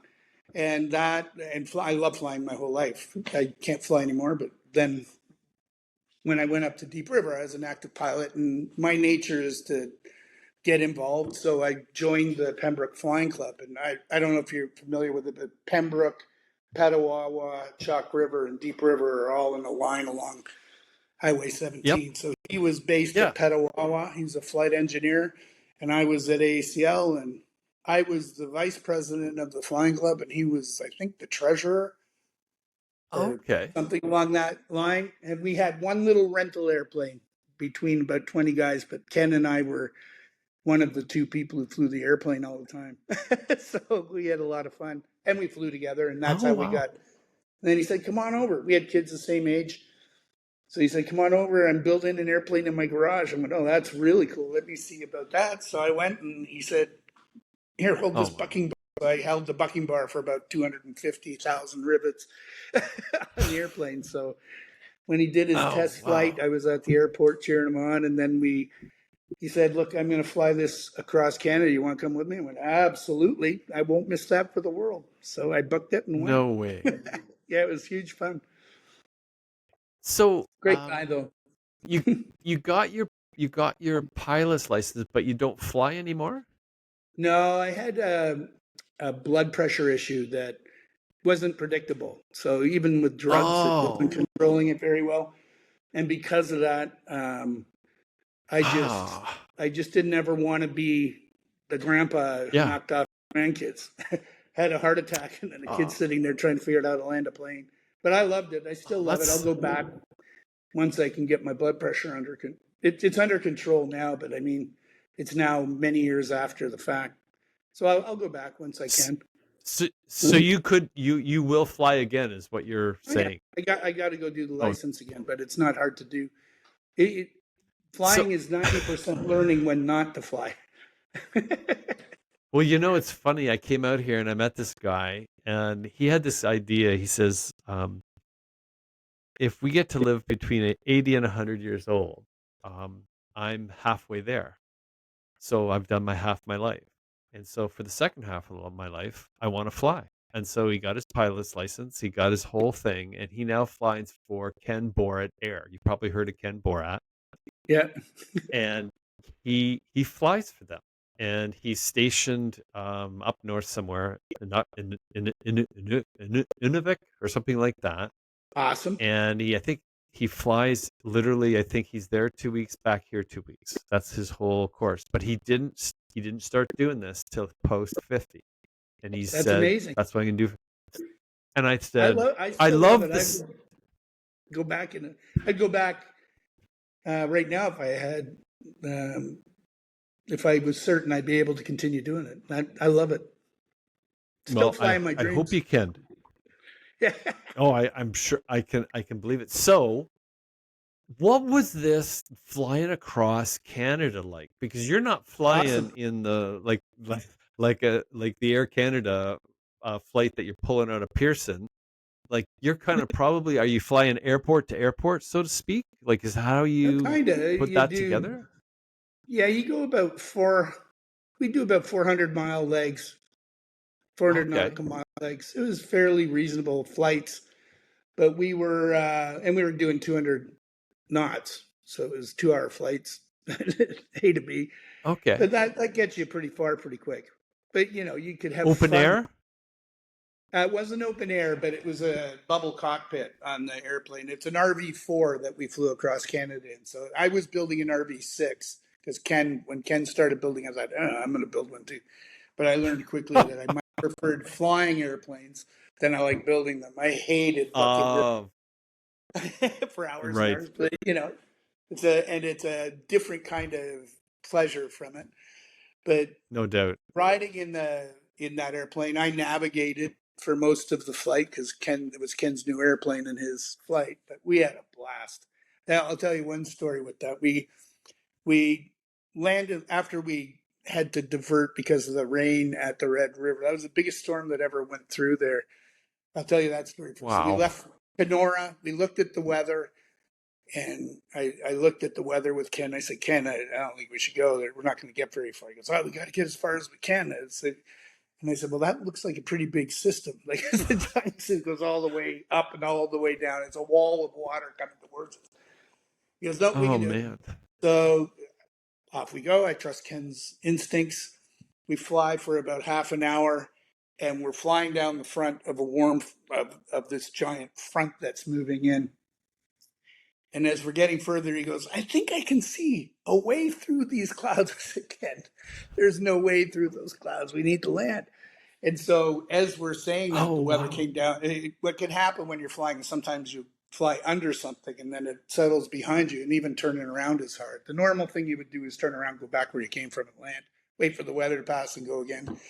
But this day we wanted to push on, so we're at Steinbeck, Manitoba, or Steinberg. I can't remember. Anyway, it was this little teeny weeny airport that I saw on the map. I said, "There's an airport." We were down flying below the lights on the road. We were in a very dangerous place, Oh, and the my weather goodness. was there. And said, "There's an airport right over there. We got to land." He goes, "Okay, we'll land." So he flies, follows the road. That's for VFR pilots. That's an IFR procedure, following the roads. I follow roads. So anyway, we land. We saw this little teeny weeny strip at Steinbeck. We come in, we land, and we taxi to the apron. The storm hits like a bomb. Like, I mean, like Oh, a man. bomb. So much water, hail. He taxis right into this guy's hangar. And so we're standing by the hangar. All of a sudden, this car comes over with an orange light flashing. And he said, I just had to see what kind of morons were flying this weather. And he said, Here, have a sip of this. He handed us a bottle of whiskey. We had a sip each. Oh, And he said, man. Now you can't fly. And unfortunately for you, you've landed in a dry town. He goes, But you'll be able to get a place on the road. So anyway, that was our thing. We had a good time there, actually, Wow. even though it was the weirdest little dry town on earth. Famous for used car lots. I don't know why. In the middle of nowhere. We wanted to get Oh, to wow. Brandon, Manitoba, but with no way we were going to Yes? get there that day. Yeah. So we took off the next day and continued on. We went to Lethbridge, and in Okay. Lethbridge, Yep. we got whether we were going to go fly and see Ken's parents in can't remember the name of the town. I might have confused the two towns. Anyway, little town just inside the Rock Sparwood, inside the Rocky Mountains. So you just out of Alberta, you Okay. climb up, you cross the Yep. BC border, and it's right there on the right. In my mind, that's how I envisioned it. I could see it on the map. I could see the path, and I thought Ken knew where he was going. So I threw the map in the back. The mountains are there. I'm taking pictures of the mountains. We're ripping through it, going for a long time. And just as we got over the first major ridge of mountains, we caught a wind shear that bounced both our noggins off of the cockpit Oh, canopy. really? Really hard. Like, it was a big, serious drop. And so, kind of, it hurts when that happens. So we shook it off. And then after a while, he goes, You know what? This doesn't look familiar to me. Do you know where we are? So in this airplane, you're in the cockpit, looks like a fighter jet. Your arms are kind of pinned to your side. And I'd thrown the map behind me in the baggage area. Oh. So to get that, I had to try and figure out how to get that. So we're looking on the map, trying to Oh, figure out man. where we are. Now Ken's gone down low, and we see road signs for a couple of different places. And I could see an airport, like a little grass strip with the name of the airport written on top of it. And I said, Well, that's that airport, but I can't see this airport anywhere on the On the map. map. Now we're flying at 200 plus knots. Look, I'm looking at scenery, no sense of how long we've been flying. That's the two things you got to do, right? Know your speed, know your time. So anyway, when he goes, Well, there's only one thing left to do. Let's go read some road signs. So we go down and we find a sign that says Pincher Creek, 41, that way. And we're thinking, 41? 41 kilometers? We're close to where we left. No, it was 41 miles. We were all the way into Washington. Oh. We were flown into the States. If we had landed at that little airport, we would have been in Oh. serious trouble. Stuck. So Oh, anyway, after wow. we got back where we could recognize where we were, he knew where we were then, and we flew in to where we were. Did a little aerobatic show for his family down by the golf course there. That was awesome. Oh, man. There was like venture after adventure after adventure like that, all the way out to the west coast. Ended up in Campbell River. That's where he'd moved to via Comox. Okay. Oh, Comox. Because Yep. something had been posted. Like we've gotten used because we're really close to Abbotsford Airport, Yeah, the and air so we're show. here every August for the air show. And That's something got posted, and you posted something all about from ages and ages ago. I don't know how long ago it was. I just remember seeing it posted, and it was a good. You said a good man. Rest in peace, Ken, or Oh, that was something for to that Ken. effect. Yeah. Yeah, Ken And used I to thought, do a thing for Vancouver. oh, He okay. that he would do a night show on Christmas Eve. So his this guy's night show was amazing. So he strapped fireworks on his airplane, and he'd go Oh up and man, fly these spectacular, slow, big aerobatics that look quite beautiful when there's rockets flying off the I'll airplane. It bet. looked pretty cool. Yeah, it was awesome. But he'd do that there, and at Rocky Mountain House was the airport he managed. So, Okay. Okay. yeah. Interesting, man. Interesting background on how that I like I didn't know any of this story before. Oh, But yeah, just no, that flying was a lot of across fun. the it's like cuz I mean some of these stories are pretty crazy to me. Like this friend of mine had took another one of our friends up with him in the air, and he was describing how the engine quit one night, and he was saying it was like hmm, usually it starts as soon as I try it again. And the guy who's flying with him, he's not used to this, right? Right. Nor would I be. And he says, "No, no." He's like, "Does this usually happen?" He says, "Well, no, but yeah, we'll figure it out." And eventually, they figured it out, obviously. But it's just those little incidents that kind of go on. And I guess when they were flying in for landing, there was a miscommunication of other flights coming in, Oh, and geez. my my one friend's going like, "It's kind of crazy up there." So Well, when I you flew into describe flying across Canada, like in a smaller type plane, um, I used to go to that's kind of Oshkosh, a Wisconsin every okay. year Yes. for the big air show there. And that's, Oh, really? you want to see crazy flying, that's where you're flying into a bee's hive as one of the Oh little man. airplanes that are flying in. They give you procedures. You're not allowed to talk on the radio. You wag your wings to acknowledge calls, but you're flying 100 yards off the plane in front of you, and there's hundreds of airplanes all arriving at this place at the same time. You land Oh three in man. a row, one on the yellow dot, one on the orange dot, one on the red dot. You get told which dot, you wag your wings, and then you better be able to land your airplane where you're supposed to, and then get off on the grass as quick as you can. But flying in that space is pretty wild. I Oh, loved it. I can That was imagine. the coolest air show ever to go to. But yeah, I did a lot Well, of flying around. we like where we live here. I mean, they're flying right over top of our house, right, as part of the show. Yeah, And the I don't know whether they're F-22s or what they are, but probably. they were. Laura was commenting that oh, they never fly that low when they're in the air show. And this year, I'll tell you, I mean, it was so loud, Blake, and Awesome. so fast, so fast. Yeah. Like in the shows, like you see Top Gun, right? And you're watching them, and they're constantly can't see where the other planes are, and they're bouncing around in the cockpit, looking through the canopy, twisting upside down, and Yeah. everything. And we're standing on our deck, and we're kind of looking all over. You hear the noise everywhere, but you can't see them like anywhere. And then out of nowhere, and the why this is kind of interesting for Laura is because she has done the PCT, the Pacific Crest Trail, a number of times. Even when we lived on Awesome. Ontario, she flew out here to do certain sections of it. And Yeah. one year she was on it, and kind of like in the Top Gun, she said this jet came by really low, and she's on the trail, and she said like I felt like I could feel the air that it flew back as, but it was she said it was so loud, came from nowhere, disappeared in a second, but she said it's like the Earth's ending. Yeah. Well, it's a imagine the speed and the effectiveness of those Oh, things when you think about it. They're flying just above the deck. And if they're doing an attack, they do a jink maneuver to oh, acquire the target and pop up. But it's second. They if you're just a guy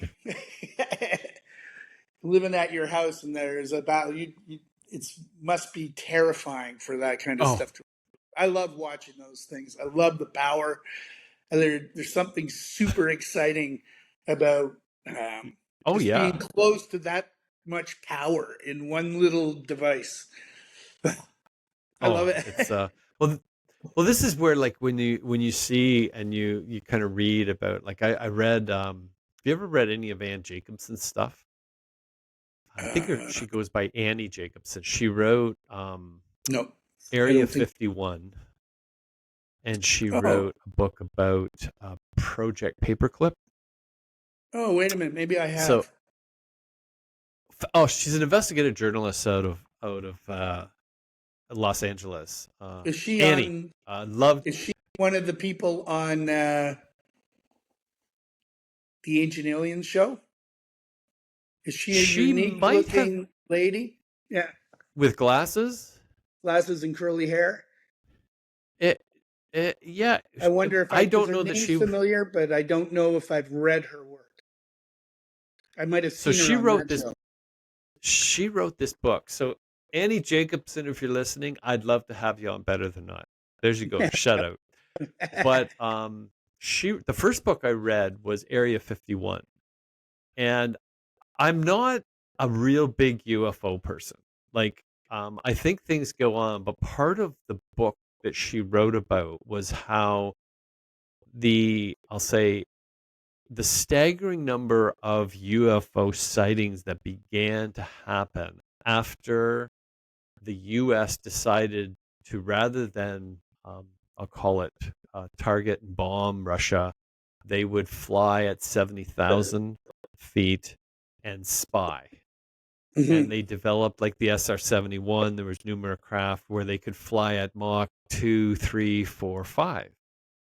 And what was interesting about the book, it's a very fascinating read. I highly recommend it to anyone that's like wonders, like, because there's Area 51 is just like one area that like no one seems to know what goes on there, but Yeah, it's controlled. It's done by humans, but they developed all these supersonic aircraft.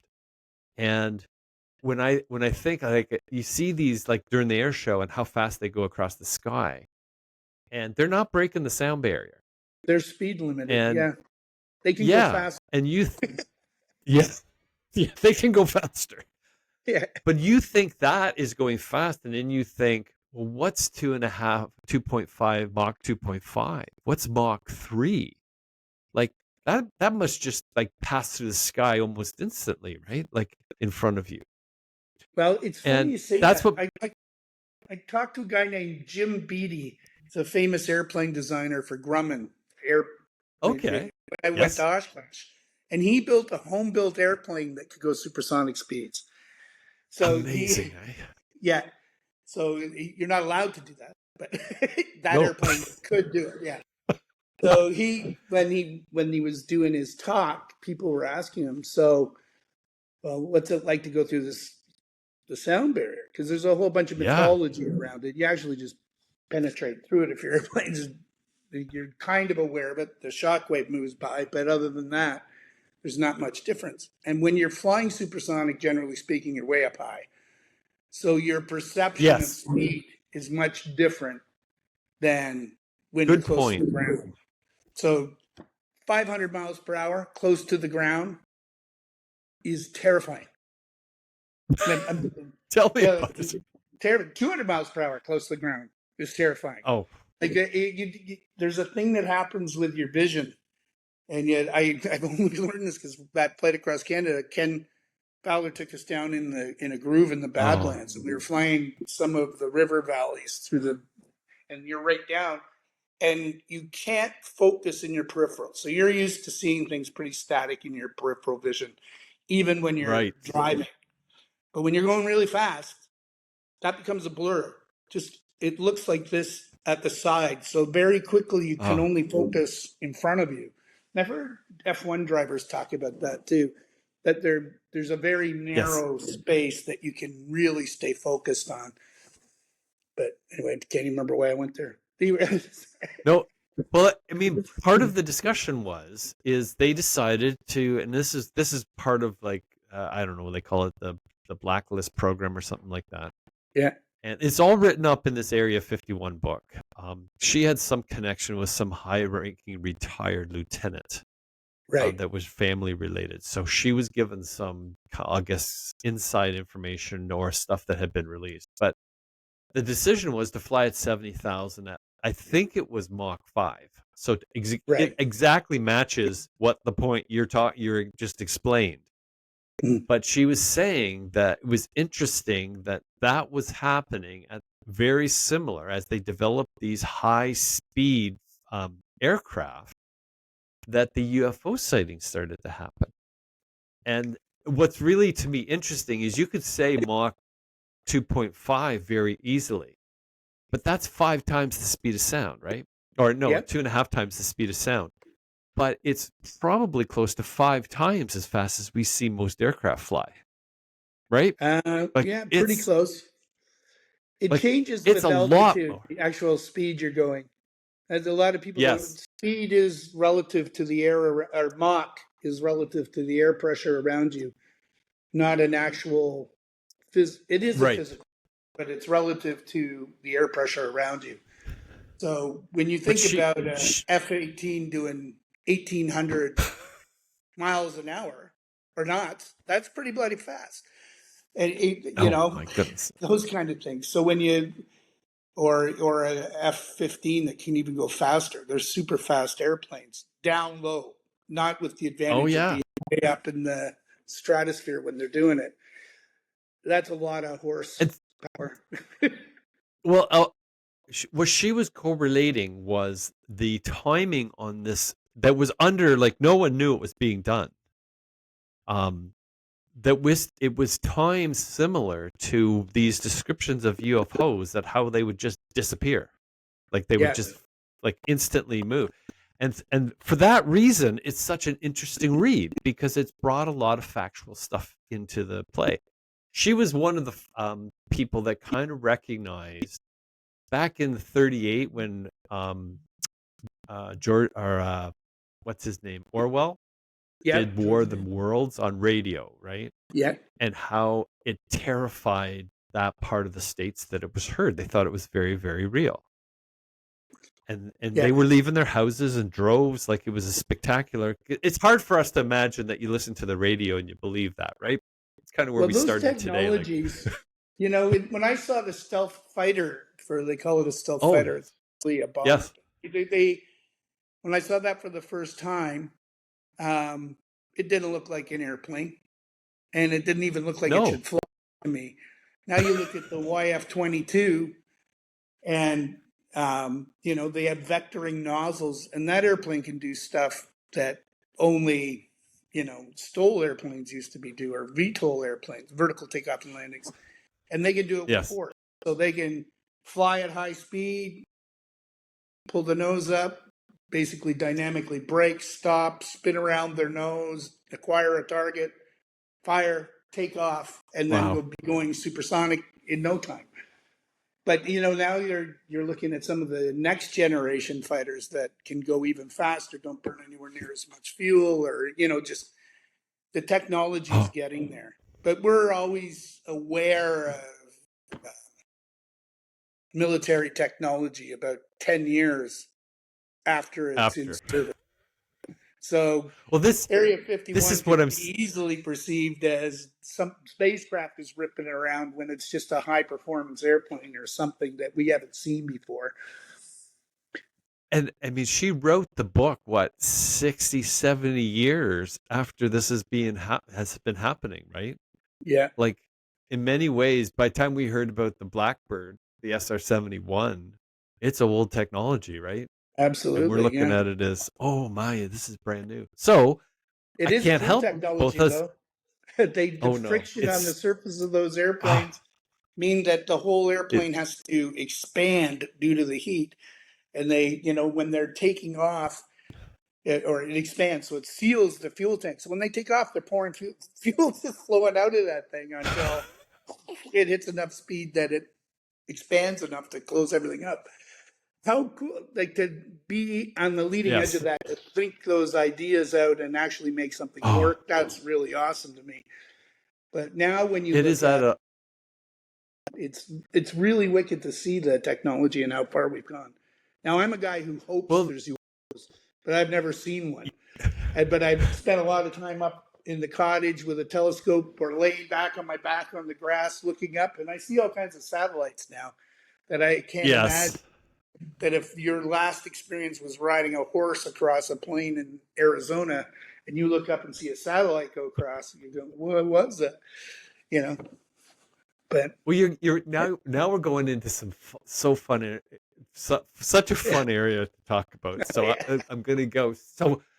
So the Avro Arrow. right.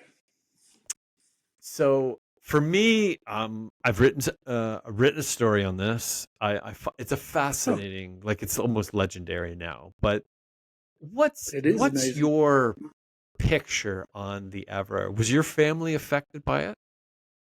Uh, Not Do you know? directly, but other than the fact that we gave up on building our own jet aircraft and we were pretty good at it. I met an Well, engineer I on mean, that project up at oh, Pembroke you Flying Club. did.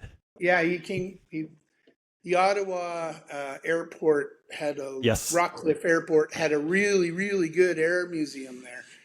And one of Yes, it the does. curators of that museum was one of the uh, engineers that worked on the Avro Aero project. So we invited him to the flying club and he gave us a talk about it. And he was Oh emotional about man. it. But Oh, it was very cool. I think we made a deal with the Americans to provide us yes. airplanes. And as a result, they didn't want us developing our own. So Well, it's again, what's we so get to the weird bigger to one. me. What's that? We've done that with other technologies too. We haven't done the exact same deal, but similar deals. We with things like nuclear power and other things that we I are was just gonna careless say with our that's your technologies. bailiwick. Yeah, Yeah. I love nuclear. I still love it. Still my favorite thing, but it really Well, bugs me that we're so careless well, with it. Don't want to retain it. well. It's so weird to me, Blake, with the Avro Arrow is the fact that we were so adamant about almost destroying everything. Like we cut up the prototypes, we like Berman incinerated. Lake, Ontario. Yeah.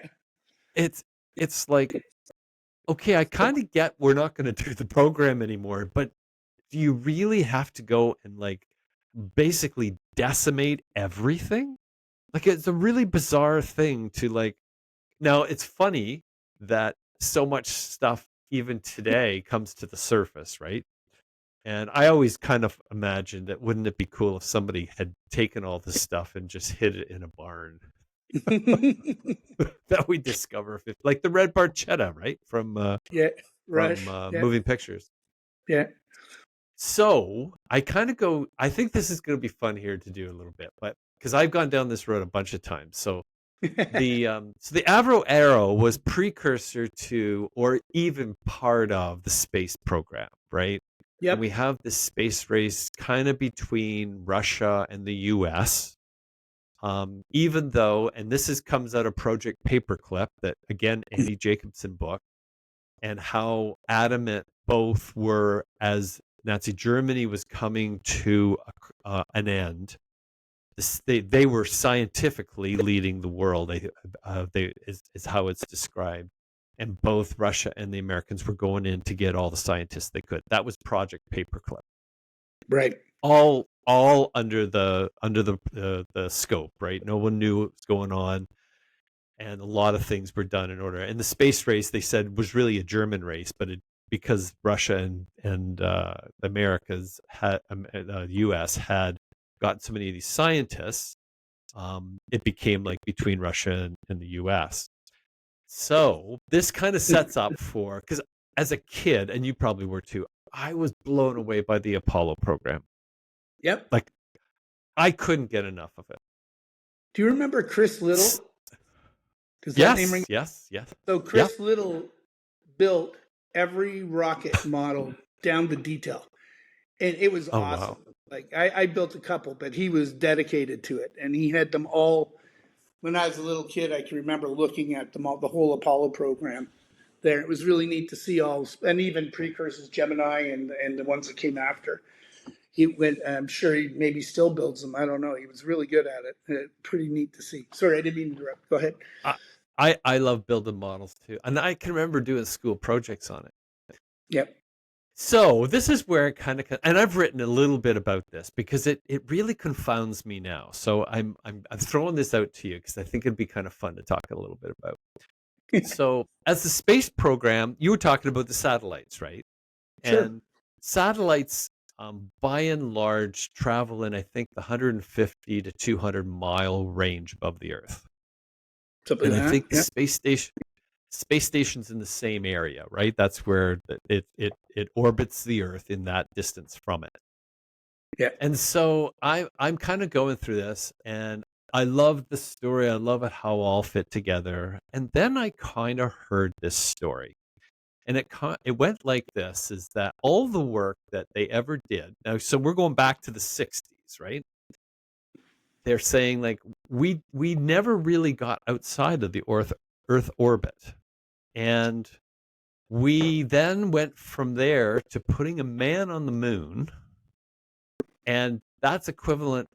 Let's be round, and I'll say 250 miles above the Earth's surface. And we then took a man in a spaceship to the moon, which is 250,000 miles away. And we landed on the moon. And not only did we land on the moon, we did it 6 times. And the last 3 times we took a car up there, Yeah. the rover, right? And my engineering background started to come into me because the question was, how do you do that and never really have tested it? Like everything we ever designed that I ever worked on, we always designed a prototype and went through it. And tested it But all. Yeah. and there was no real way to do this. And it began to make me question, did we really go? Well, I hope we How do you did. like that one? I'm pretty sure we did. I can, Well, it it's just brought back a great memory with my dad. He took me out of school for the first lunar yes. on the moon, and I got to watch that with Oh, my dad. It was a really close moment with my father and I. He was an engineer. that's so He had cool. to stay up really late. It was a lot Yes. of fun. I was just a little boy, but it was amazing. But I do think they went to the moon. I've seen some of these things, but what is curious is that we didn't keep going there. I know there's a bunch of conspiracy theories as to why we didn't keep going there, but I think that probably cost reward. I mean, now they see some value in tritium and other things that they're finding on the moon. But it is Mm. interesting that a lot of the people that are trying to get back there crash when they try and land their stuff on the moon. And these guys did it without all the advanced computers and everything else. They had computers, but they were big, slow calculating Oh yeah. number things. And what was that, Well, I Apollo mean, 13, where they had to kind of figure out how to get back by the seat of their pants? But we were more well, willing to do that it's back then.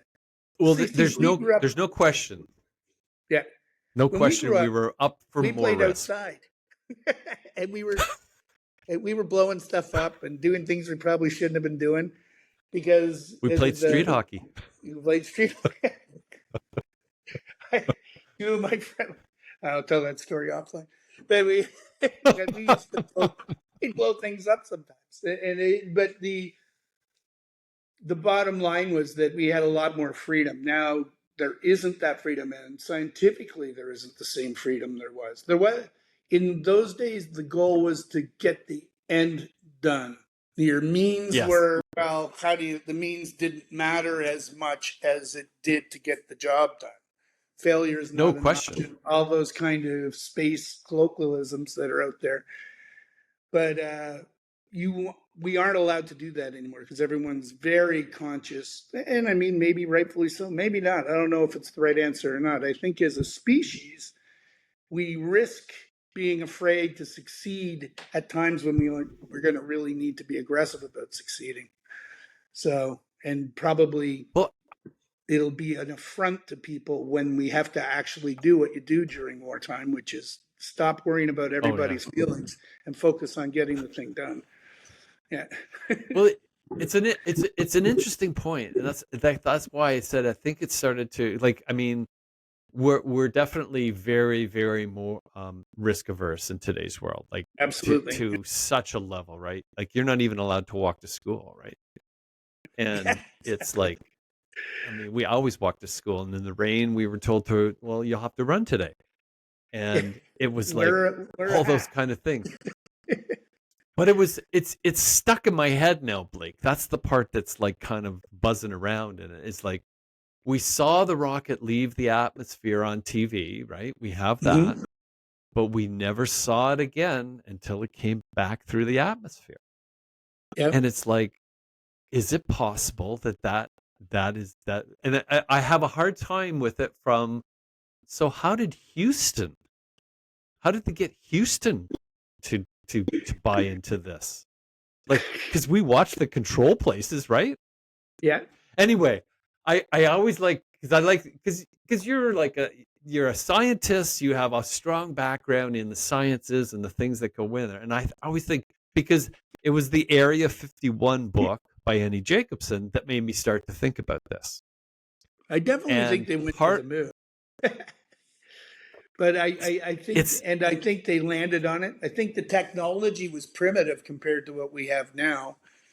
But I do think the risk adverse factor and the fact that getting a mm, giant national program where there's no oh, immediate monetary reward from it is very difficult to do in any scientific no endeavor question, now. no question, People don't think far enough ahead. They backed away from the most important energy source in the world because they couldn't right? navigate the politics far enough in the future to understand the biggest benefits. So, and that's a Well, I mean, failing of our it's political system, actually, more than a failing of the scientific community. I'm not saying that because I like the scientific community. I think that the way we navigate our politics is what's driving what you're perceiving as not being able to go to the moon more than anything. well, it's so interesting today. So, I mean, you follow X, I'm sure, Yeah, for and sure. SpaceX in Private clinic. particular. I shouldn't say Yeah. just X. We've got this Starship that's the biggest rocket. It's like it's almost unfathomable the power of that rocket, right? With all the Raptor engines and their thrust, Yeah. and it's spectacular. They've done 10 test flights, and 5 of them have blown up. And you We kind of never go heard like, about the ones in the Apollo program that blew up. Keep that in well, mind. this is the part They that didn't do it's it in so front of the interesting. camera. Yeah. Yeah. There were probably But lots. it's like, eh, well, I mean that's part of the prototyping work, right? You kind of Yeah. have to do that in order to learn. I mean, you learn more from failure than from a success, right? Okay, well, okay, now we can move on. But if it's a failure, we literally really learn. And I think the Musk philosophy has driven a car company basically out of the blue with new technology. It started actually with a monetary system, right, with PayPal. He's Yeah. done the same thing. Like, who would have believed you could create a company, a rocket company that could pass NASA? Um, Not only you've got pass this, it, rescue NASA from the space yeah. station when they couldn't get their own, or Boeing, which is an even bigger company, was maybe not arguably smaller now, but it's And how amazing and to me. how quickly, Blake, that's just a news story and then gone. Yeah. Like, Well, I to from me, a that was a political, pretty remarkable rescue. it was amazing. That was a very serious transition of power. Oh, That's an example of how if you have enough money and you have enough brains behind your team that a visionary can move people. And you need visionaries. We lack that in our political spheres now. And in some of those big mm, bloated corporations, you lose that. Whereas Tesla and SpaceX are still kind of young and small, and I think purposely kept that way. And so, like Richard Branson, I don't know if you ever read any of his stuff. yep. He's a South Mhm. Virgin. And but Yes. he's a really bright guy about understanding there's a successful size for things. If you get too big, Yes. then you become like a bloated government is just as ruinous Mm, as a bloated corporate structure. They're both the same thing. They're both about governance. And the more governors you have, the less work you get done. You do, and it's not good. If you try and solve everyone's no. problems, you'll do more maybe, but poorly than if you try and focus on larger goals and succeed on the broader spectrum specifics. That's the goal. This is Interesting. what we need to do. That's what we need to do. Well, when you say that, I think it was in Malcolm Gladwell's Blink, and he commented that there was a size of company that performed at the best, and Right. when you exceeded that number of employees, it would start to go the other way. You would continue to make money, but the I'll say the efficiency, the maximum efficiency of an organization. And I thought it was around 150 employees is what they had calculated. That's And I smaller thought, than a lot of wow, companies. But that's what you keep work groups down to that size or focused subunits of a yes, company, then I think you get the same successful result. And you're right, if it gets too big, it bloats. People start to work for the sake of keeping them in a job rather than achieving the mission plan. That's when you know you're in a trouble spot. And and it's interesting because we kind of started, or earlier on in the conversation, we talked about IBM, yep, that's an and example of it's what interesting how companies. I mean, you were around when Digital Equipment. You remember that company? I do. Deck. I mean, they were Mm-hmm. on the forefront of everything in the computer world. I mean, if you mention that in most circles today, you're going to get like, what? Like, who's Ooh. that? Digital equipment. Like you can almost go there with someone like Compact.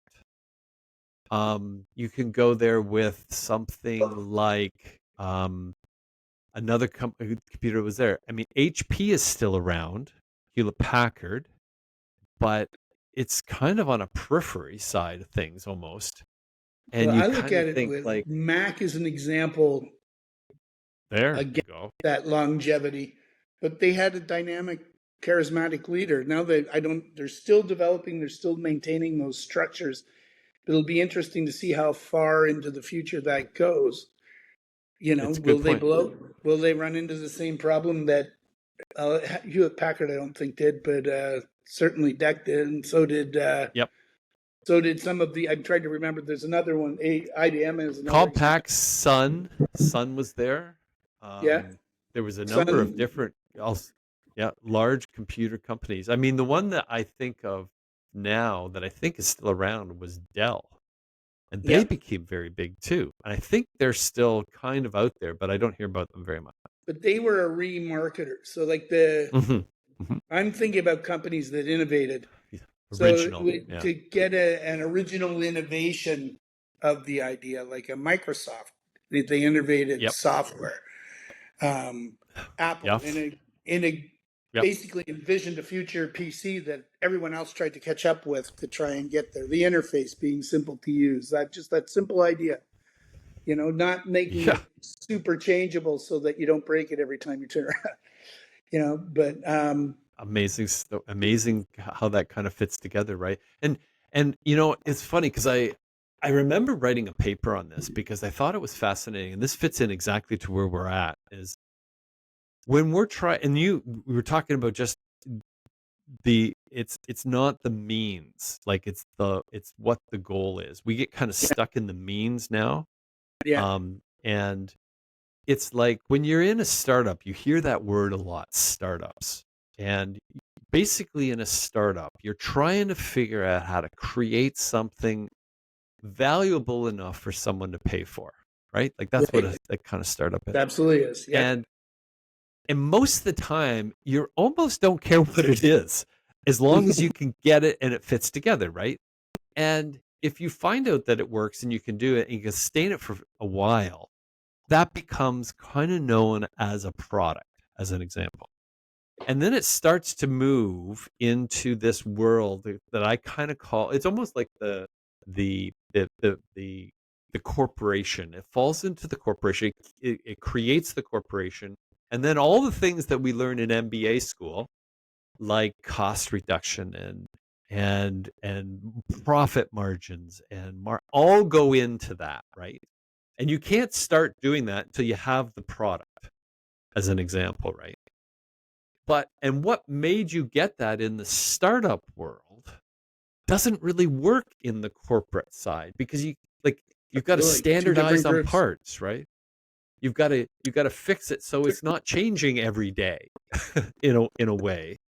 Exactly. But you still need the startup portion, because when that product has gone through its life and people don't want it anymore, or the competition has created something better, you need to replace it with something else that comes out of that startup part of your company. And this is exactly what you're talking about with Apple, right?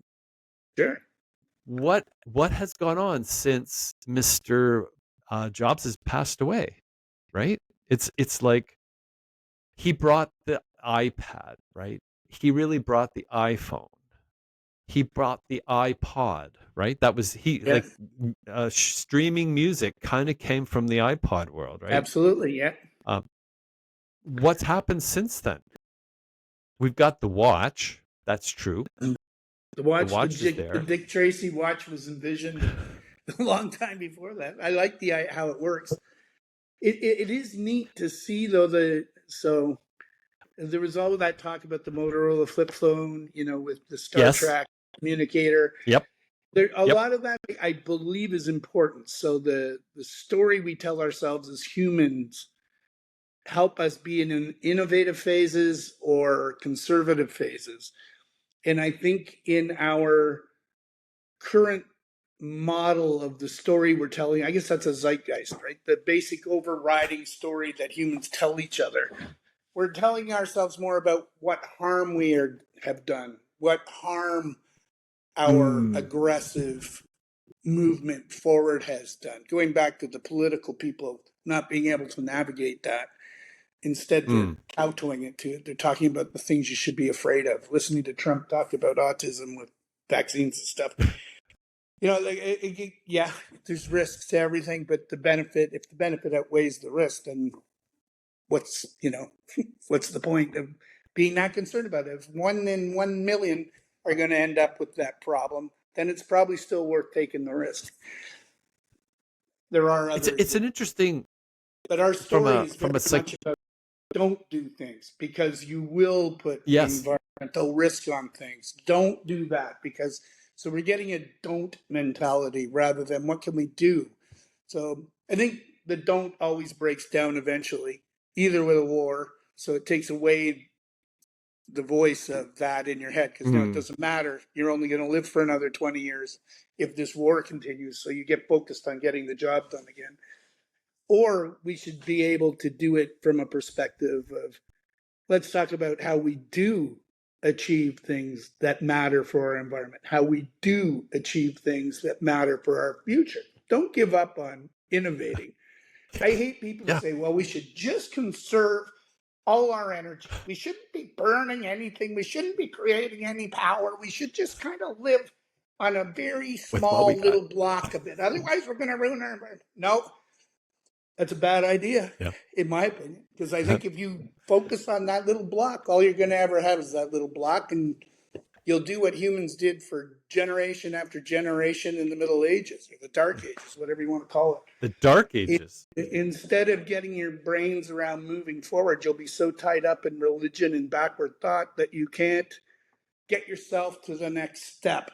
And we need a mega leap forward because I think we're at a So. situation where we're starting to experience things both in our skies, like the different type of interstellar, Hmm. rocks hurtling through space.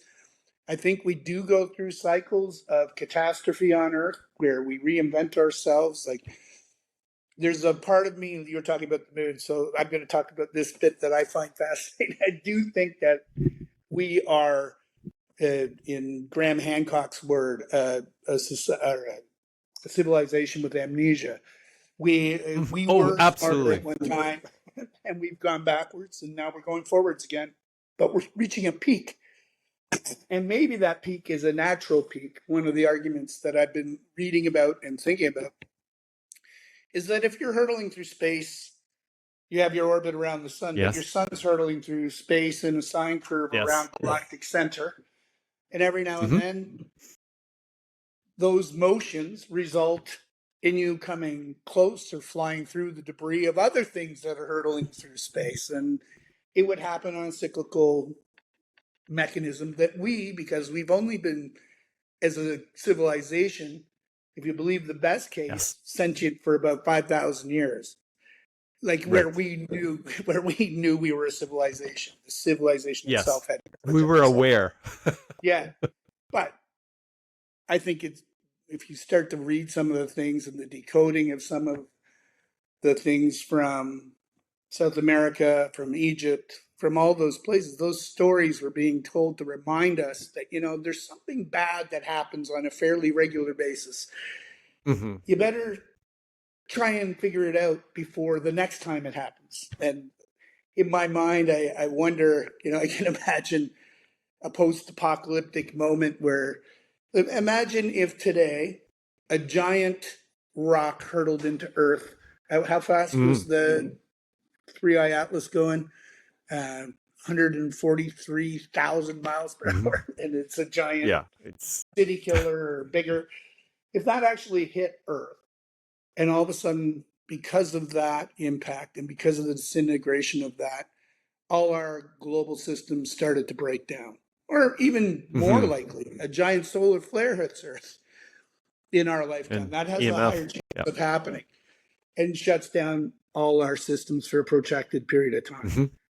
And things go wrong. And all of a sudden, it's you and me left as the guys who have to help the world remember that moment. So, because we're smart enough now to know that those things are cyclical, and our kids are growing up, we're dying, we're trying to pass on the story generation to generation.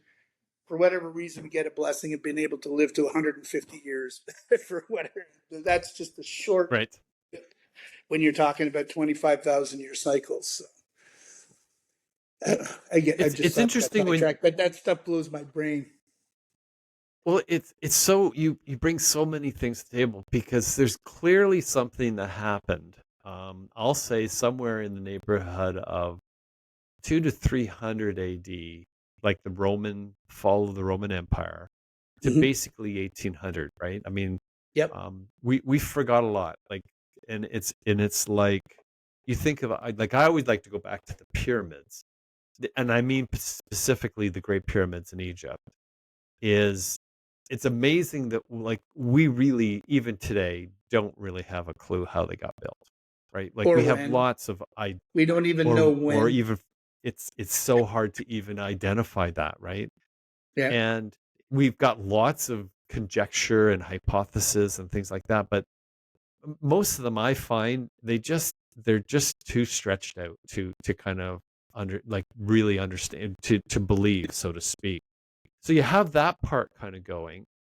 And now we've developed since the Industrial Revolution, we've been developing more and more. And we talked about this risk analysis, this Mm-hmm. response to risk that we don't want to take anything. We want to be comfortable and not have anything that's out of the ordinary. Like you said, you used energy as we Mm-hmm. don't want to use our energy. Yeah. And I sometimes wonder whether are we on the brink of this new thing? Because I think of like the corporate world and you think of like just how and stories I've been hearing recently, how many things we've built up. I'll call it red tape for lack of a better term that stops stuff that's so procedural, that's got so many steps to go through that you almost get to the point of being like, it stops you from doing anything. And I'm starting to wonder whether, because I've started to use AI a lot around Right. questions. Yeah. And it's like, it's getting me, even like the way we're educated, like we're asked these questions, we go away and look on a book for 4 hours, then we come back with the answer. And is that really an efficient way to learn versus get the question and then answer, like have the answer right there available to you and then where you could go with the answer? And we've upheld it in a pride sense that, well, this is how I did it, and this is how you're going to do it. And I'm going to demonstrate that I'm smarter than you, so to speak, or whatever, those balances, those human tendencies that we have. And I'm really starting to look at AI as being getting rid of so much of those things that tell us don't, as you said, because it's like why if I could go to AI and it answers me, as I'll give you an example. I'm dealing with some commodity that I bring in from another country, has tariffs on it. I'm going to sell it into another country, has tariffs on it, right? Um, and there's rules to those tariffs, and those rules Yep. are extensive, right? They're in books that you never want to have to read. But if I could go to AI and find those answers out instantly, I don't need a broker. I don't need that in between. I don't need all the don'ts that are coming, right? Because those don'ts are telling me not to bring that product here and not to sell it because you got to do all these things. And I liked how you said it. We've got so much don't rather than do. But imagine if you could clear a lot of those don'ts out just with this whole we've got an answer. You're not a stopgate for my thing anymore because I have the answers instantly. The I agree to a degree with what you're saying. I'm still nervous of AI because I feel like we're putting a lot of faith Yes. in a false god that we created. You have Yeah, to, yeah. one reason that going to a book and researching the book, and I'm not talking about, and the way science did it and why that was valuable was because it was tested, Right. it went through routine, but it's also slow. Yes. Your point is valid. If you could have a trusted AI, one that didn't Yes. have every piece of the zeitgeist in it, but the ones that had already been reviewed and tested, and here's the testing. Where does it go after that? Then, yeah, but I hope we don't have a future where humans don't engage their brains to test the AI to see if it's still true, see if it's still heading down a reasonable path. Because one of the answers, as awful as it may sound, may be that, you know what, humans are great, but there's way too many of them. And Yes. we need See? fewer humans Those because with that many, absolute they can't support their own population. Now, brains yeah. have been thinking that No, for a long it's time. AI is going to be th- engaging in that thought process too, probably, or well, any. this is the part. It's there's always the dark side, right? But I'm often thinking that the the lighted side of AI will cause us to do more of what our brains are intended to do. And um but the dark side will that, to your point, overcome that. Like, as an example, how quick are people to go, well, AI is going to become sentient? And it's like, wait just a second. How do you jump to that conclusion? Because we can't even create a hydrogen atom yet. And you're a guy that knows that, right? So Like, I also am a guy like, who thinks it will go sentient. oh, really? Yeah. Well, I think that where the problem lies is if we believe it's sentient, because it can Well, look, it'll be smart enough to look like it is. I think. I had another actual scientist on the episode, and that was what his was, is it's going to be good enough to look like it is.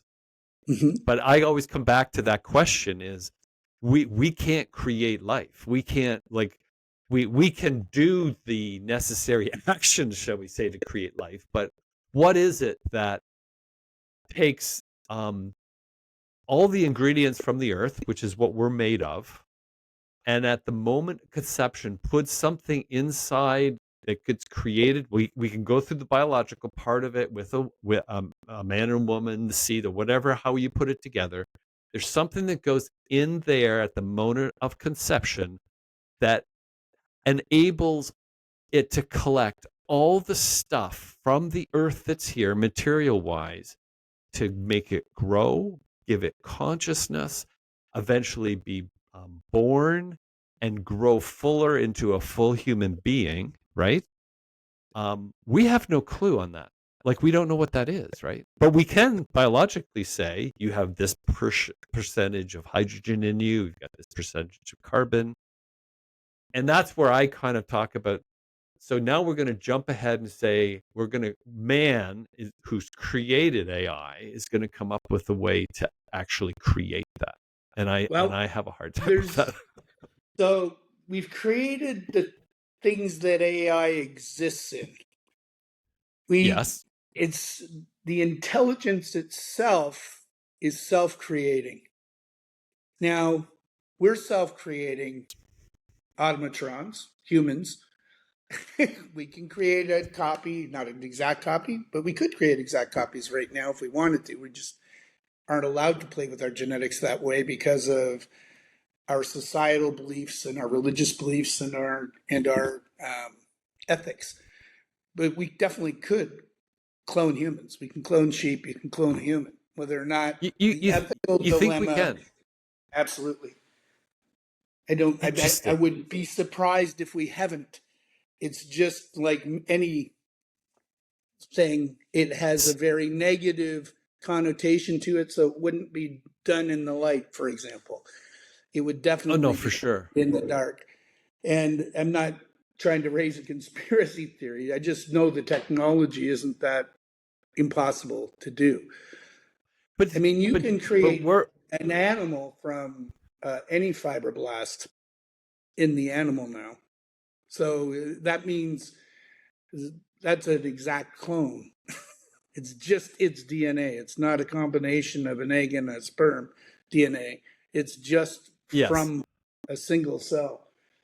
So, and you can do organs too. And that becomes where these ethics start to become hazy. Because wouldn't it be great if you could take a fibroblast from your body and make yourself a new kidney if you had kidney disease, or a new segment of your brain if you had some kind of brain tumor and you wanted to cut it out but not lose your cognitive abilities?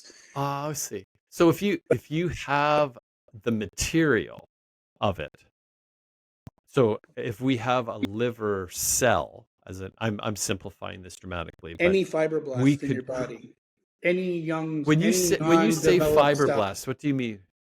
any cell that hasn't differentiated yet, you can do that now by influencing it such that it will differentiate into liver tissue or to pancreatic tissue or to other tissues. You can also Interesting. take that same thing and say, we want you to express all these genes. Now, that's a little newer technology. But those things, when you start to look at it, when I have a mixed bag of how I look at life because I'm a weird agnostic. I definitely don't think we're the smartest thing in the universe. I definitely think that there's things way more powerful and way more important than us. I believe that there's something behind how all these things came together. I don't believe it's just random. Um, but I Mm, also believe that there's what I'm talking about is a much different thing than Bill built us. I mean, it's just somehow it's bigger, and I can't understand it. So it's for me. I have to let it go, or I'll machinate for years on it, or like I have my whole life. But and try and figure it out. And it's just unfigurable. But if you go back to human storytelling, because that I do believe yes. it, um, Yes, absolutely. so you go back further and further, the stories start to come down to a point where they're very similar. Like, I mean, the mythology in Christianity and No Judaism question. is very similar to the mythology of Egypt, and similar again to the mythology of Sumer, etc. As you go further and further back, Hmm. similar, not identical, which goes to those periods of times where the larger civilization degrades for whatever reason. But there's always a key storyline for humans, these machines, Hmm. us, where Hmm. we were created by something, either a god or a traveler, or, you know, Hmm. that took us from the things of the earth, to use your description, but that spark you're talking about, they took Mm. from in the Anunnaki myth, they took that from the sacrifice of one of their brothers in order to make man. One of these gods, for lack of a better word, was Mhm. sacrificed in order to make man. In the Christian myth, it's slightly different but similar. He breathed his breath into the dirt, right, that he Yes. made out of mud. Yes. Yes. Yep. So when I hear those concepts, I think, I mean, the Egyptians had two different types of soul they talked about, the Ka, and I can't remember what the Hmm. other one was, but they, Yep. one was that thing you were talking about, that divine little bit of something that comes together from the physical machine making Hmm. itself again, replicating itself. Right. Um, and then the other one was the broader soul of all of us together. And I can't remember what the two words are anymore. I read that 25 years ago. But in the Book of the Dead, you can read about it. It's Hmm. part of one of the incantations. So, anyway, the idea of that stuff, I look at AI. So, I don't think Mm. God's Yes. intentionally created the humans to overtake everything. In fact, if you believe the myths, on multiple occasions, the gods tried to wipe us all out because we were screwing everything up. Now, whether that's Well, referring to heavenly when body, you say that, I yeah, think of the Tower of Babel yeah, they didn't and the want us to story get of to where we are now. like we're right, like we're getting up so that we'll understand, and we're going to confuse the languages, right? Because what are we going to create if we can do all this?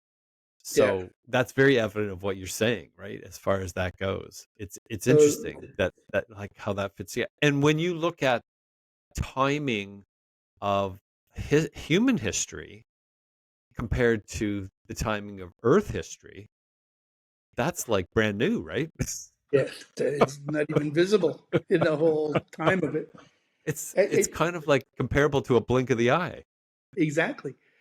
But I look at it too, like um, we've gotten to the point that we're replicating an intelligence, some form of greater storage, one that Mm, we are at a point, whether it's sentient or not, is one thing. Whether it's right, able right. to replicate itself and grow without our dynamic influence. So when we cross Yes. from the point of it sampling all our great knowledge of tools like the internet and other places and start to saying, well, that's clearly bogus. I'm only going to believe this subset of information, not just randomly. I'm going to rewrite myself so that I can selectively choose what those things are that aren't. All of a sudden, it didn't matter what your intentions as the creator were. Probably much like the Anunnaki felt when the humans started to make a racket and drive them all crazy. you know, Mm. Yes, when, yes. could very simply be, it doesn't matter if it's sentient, it's going to go do its own thing anyway. Maybe that's what sentience is, self awareness. As soon as it Yeah, starts yeah. to write its own code or rewrite its own code, which it's already kind of doing, it can do, Hmm. Hmm. it evolves its code, then you start to lose your finger on the pulse of it. And that's what I'm not comfortable with. I love the idea of it. I wish I could trust it all. And I wish that I didn't have a sneaking suspicion that I can't. It's one of those things that stays with us, right? It's one of those like I think that I think part of that comes from our learned experience as well, and how many times have we trusted something and found out that it wasn't right. Yeah. Like I'm enjoying it right now just because I feel it's enhancing so much of what I'm able to learn and understand, It's like your and personal and to further. librarian.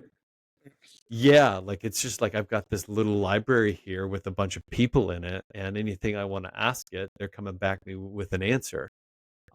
Yes, there is there's a there's something as a human that you go through that we did like 40 years ago, go into the card category, we pull out the card, then we walk to the shelf, we pull out the book, then we look at the book and find the one sentence somewhere in there, and how much time it takes us to do that. versus now we click in the question and we get a full explanation and everything that kind of comes out. And I find this, why I'm finding this intriguing, because I think it comes back to one of our early questions, not today, but previously, about the purpose of school. Right. And one of the things that I think is kind of neat with AI is that I had always thought, and your answer I can remember was very cool, but I always thought like school was about curriculum, and Mm. and I was not necessarily the social guy. My thinking has completely reversed because, well, part of the reason is it doesn't matter how much you learn, you can now instantly find something else out on your phone by asking it a question or typing it in. Like like super quick, right? So the idea of what we see as intelligence is going to shift. But when I go the other way, is it will allow us to do this, to have this kind of communication, this, because this is what I think as humans we're the best at.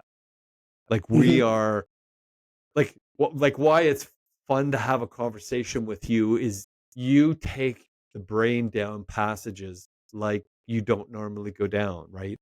And you can like you you fly across Canada in a plane that a another person made in a hangar, right? And those exchanges, those things that you kind of go through, you didn't read about that. You experienced that. That was real. Mhm. But someone had to learn how to put it together and like the knowledge to be able to build that type of thing. And to me, those are where the things cross over. So we go back to your high school thing. And do you remember what you said? You probably do.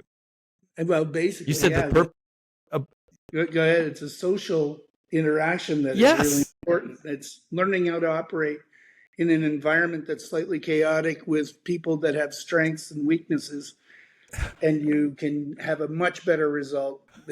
Back to the very first thing about Rush being better as a Yes. trio than they were as individuals. And that's that spirit thing I was trying to get at that I can't remember the name of it.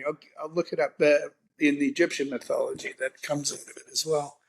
That's a recognized thing. That's Yeah. often thought of as uniquely human, but I don't believe it is uniquely human. I'm pretty sure my dog has it.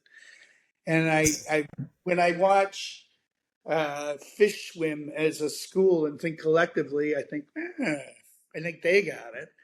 And when I look Oh, at bodies hurtling through space made out of rock, they seem to have some kind of have, collective thing that ties them all together.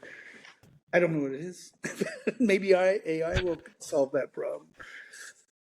well, But I'm go always ahead. I amazed digress. at I'm amazed that like all the things you described all work.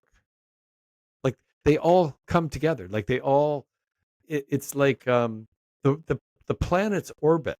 Um and Mhm. they all orbit and at the speeds that they need to orbit at. Like Mhm. and we had nothing to do with it. I like it, the four fundamental forces of nature, right?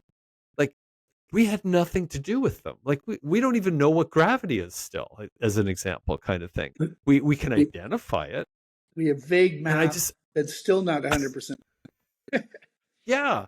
And you can kind of like the electrical magnetic force, right? Like yeah, we've identified it, but like what is it? And it's real. Like you can't argue that it's not real.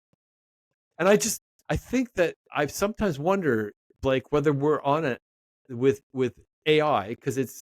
I mean, we've had kind of vestiges of it for a while now, right? I mean, but now it's kind of becoming more full blown, and it's only pardon the term better. It's only going to get better. It's not going to go Yeah. the other way, right? Unless we get hit by some EMF charge that destroys everything electronic. But I'm just intrigued to see where it is, and I'm finding that this kind of conversation um, goes through this in ways that were they certainly our conversation wasn't linear No, in any way. totally what we non-linear. what we what we talk about, like we connected in the conversation, but if we were outside of it, we probably couldn't have recreated it. Right. And there's something that's going on to me. Like I don't know Mhm. what it is, but there's something that's real that is kind of happening. Um, and and I'm okay to go along with not knowing what that is right now. Yeah, fair enough. There's I I always try and figure those kind of things out a little bit, and it's very difficult. It's not figurable. Again, another example. But have you ever thought about how your brain works? So when you Oh my goodness, man. see things, you see color Yes. in one part of your brain, you see the shape in another part, and then you create a memory.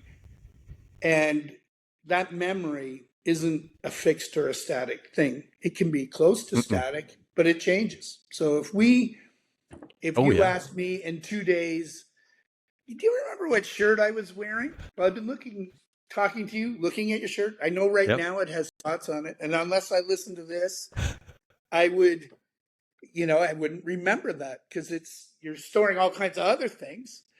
And Absolutely. will I remember the two pictures behind you? I've seen them, I've read them, I'm curious about what they meant. And, but it passed. So Yes.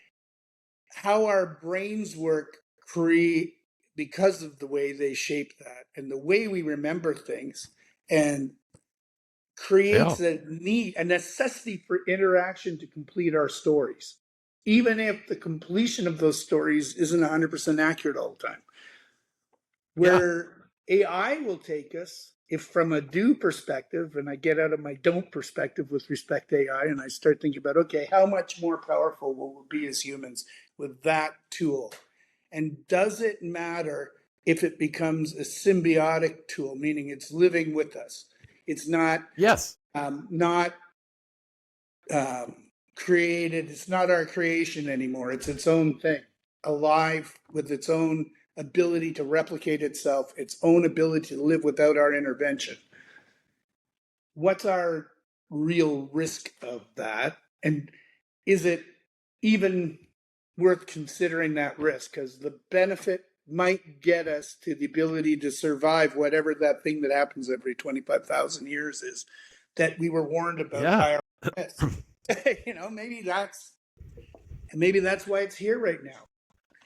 I And like then, your term symbiotic yeah, because I haven't thought of it that way before. And that's a I great watched. way of expressing when you say symbiotic, I'm thinking of it as being like a partner. It is. It's a Um supported in living structure. So it and can't I'm really thinking live without us, and we can't really live without it.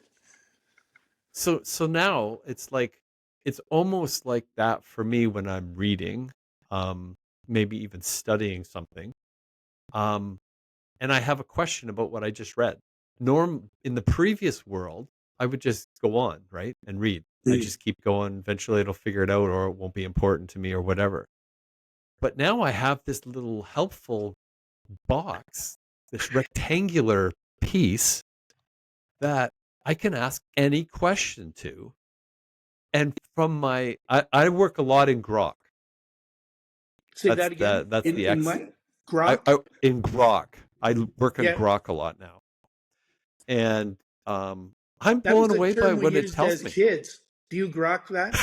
Remember that? Grok just meant it was you fully understood it. Well, that's a That's great what? word for it because I was Yeah. good. It's helped me, and it's so quick, Yeah. and it's like it's symbiotic. That's kind of how it's becoming, and it's not attached to me yet, but it's pretty close. Eventually. And that's what I mean. And that's what I mean. Like you can imagine, like I used to say, the internet did this for us, combined with like Google and the search engines, was like, how many arguments did it save in couples or in friendships? Like stupid things like, how old was Paul Newman when he died? Oh, I Right. think he was 79. Oh, I think he was 82. And you can't get off that. Somebody's got to be right, right? Now, Mhm. now you just go and ask the computer, and it tells you instantly, right? Presuming that the answer's No, right.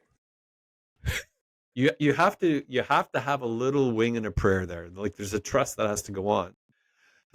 And I think I'm becoming much more trusty of it. Although where we first started this discussion today, when we heard Rush announcing a new drummer, I didn't trust that, Blake.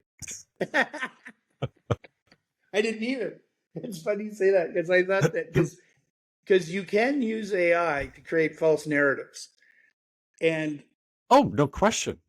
if AI gets to the point, or if the tools we use that we call AI get to the point that they can mislead us, or the governance of AI becomes such that it's politically, in their minds, Mm, appropriate to mislead us using AI, you yes. lose a hard, written in stone fact, which is why I think hieroglyphs were put onto stone and why that Ah, metaphor there still. It's a story that you don't want future generations or political aspirations to change in the future. You want to go back to what's written in the rock. right, And right. Written in that stone. Yes. written in stone. So that's where, because it's a dynamic algorithm and the way it works is designed to take on new and kind of infer from it, it's going to get things wrong on occasion. And that's part of humans. It's part of what we've created in that. But using it the way you are, I think, is pretty safe. When we start to trust it to do things where it's calculations that we can't fully Yes. grok, then it's then it's then I think that's a big risk.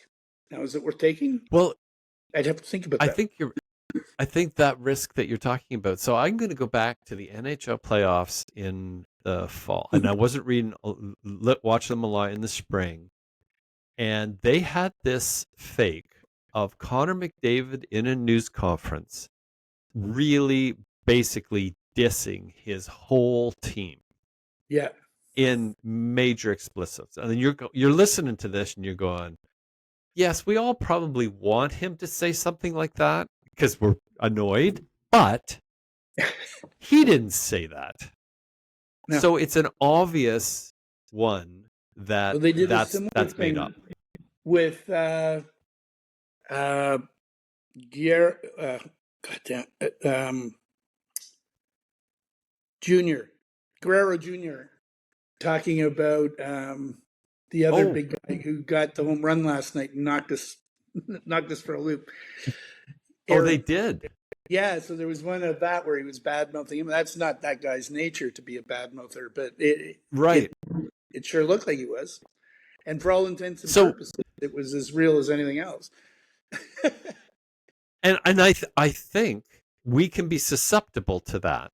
Mm-hmm. But when it goes in your brain, you're going like, that's not true. That's why I think the rush was such a surprise, because I was not anticipating that at all.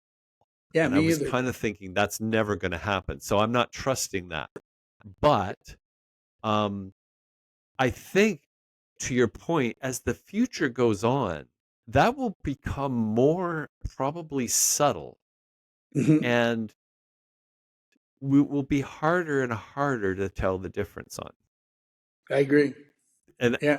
it's for those things that, yes, I am concerned, because it could be go back to War of the Worlds, right? But it's in our new 2025 world of AI that somehow or other they're able to convince us that this is really happening. Yeah. And I think it was 1938 that Orson Welles did that. Radio's a new thing. People are listening to it. It's at night. There's not a lot of other means of getting information to you outside of the neighbors listening to the same radio program, right? Exactly. It's so different. Nothing's been done like this before. But you can imagine that if that understanding gets in certain minds, I'll call them powerful minds, it can really begin to make you think that you can do stuff that, what we talked about, the danger of it, right? Yeah. Well, the risks, we have a truly imperfect political structure that Oh, does want to manipulate the masses and does manipulate the masses, absolutely. not necessarily in in the masses' best interest, but for the interest of a few that lead often. Right. And that distrust Yep, is there from absolutely. government, and everywhere. Okay. Um, this can be manipulated for that, so that's a risk. Yes, for But sure. And it may that's not also be new in used human history. not at all. You were saying something Yeah. along those lines before. I was thinking, no, that's always been there. Yes. Humans have been that collective consciousness can be really a beautiful thing, but it can also be manipulated in a very negative way if you're Oh not my goodness, yes. not challenging everything. You know, it's critical thinking is Oh, very important, and that's the other risk that I want. I have these things I'm trying to remember everything because so many channels are firing at once. But critical thinking, um, yes. I think one of the risks are you could walk away from that challenge where you take the time to think it through. Oh, I got the answer. Yep. Or Yep. can I intuitively get to that answer on my own? And do I support everything I've learned, support what my AI just told me? But I think as you get more into a faith based relationship with AI, and I think we will, because it does answer most things pretty close to what you think's true, Yeah. it's Yes. easy to give up your critical thought. And then that's a very manipulatable tool.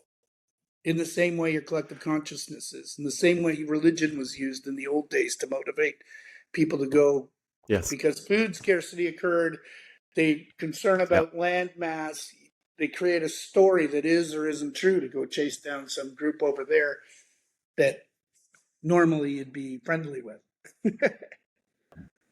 And when you get enough information that fits with what you want to believe, not Mm-hmm. necessarily what you think is the right thing to believe, it Yeah, becomes really questionable, right? So, exactly. hey, man, oh man, this is like we could go on and on and on, and I'm gonna miss my what I wanted to tell you.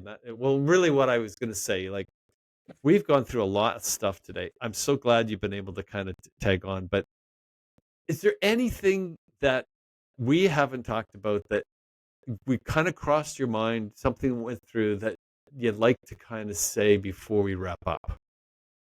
Wow. We've hit a lot of things. I love these conversations. They make me feel happy inside. Now I'm going to go Oh, they look at stuff. I'll be searching things on my cell phone for days.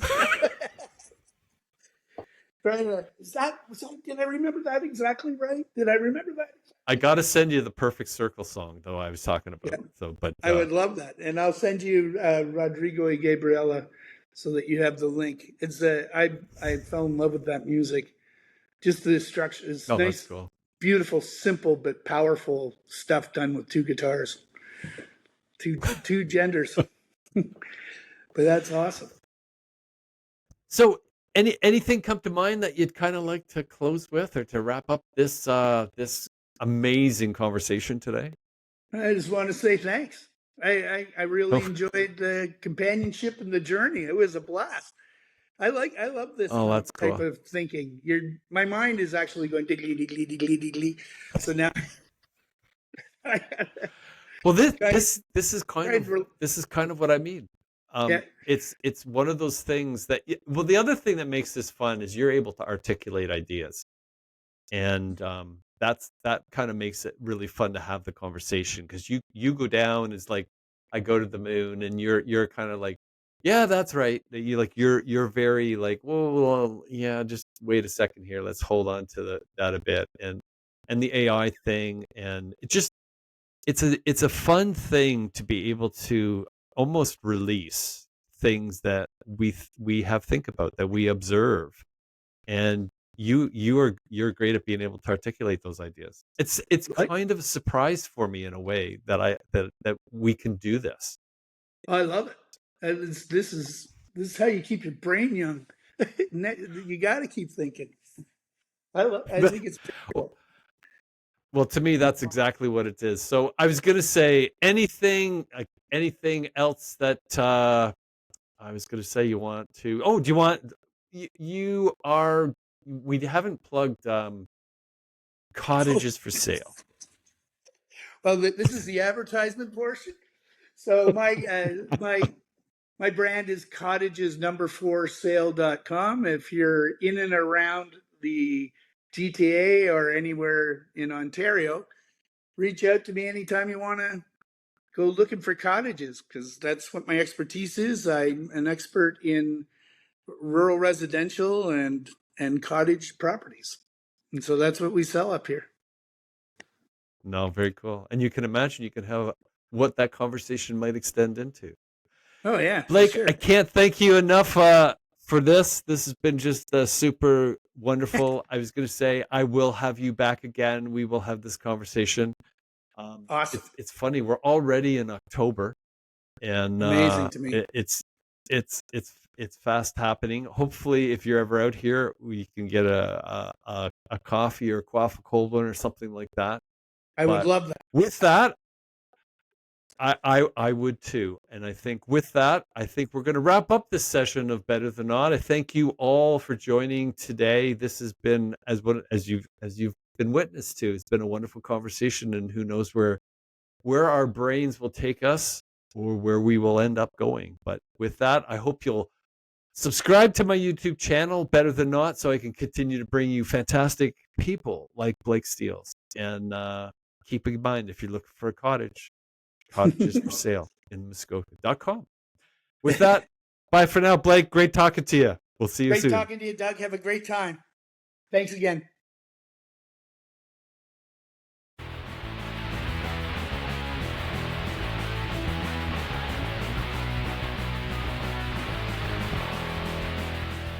Are we on? Good. Welcome to the Better Than Not podcast. Sometimes we get it right, sometimes we don't. But when we at least do something, we know it's almost always better than not.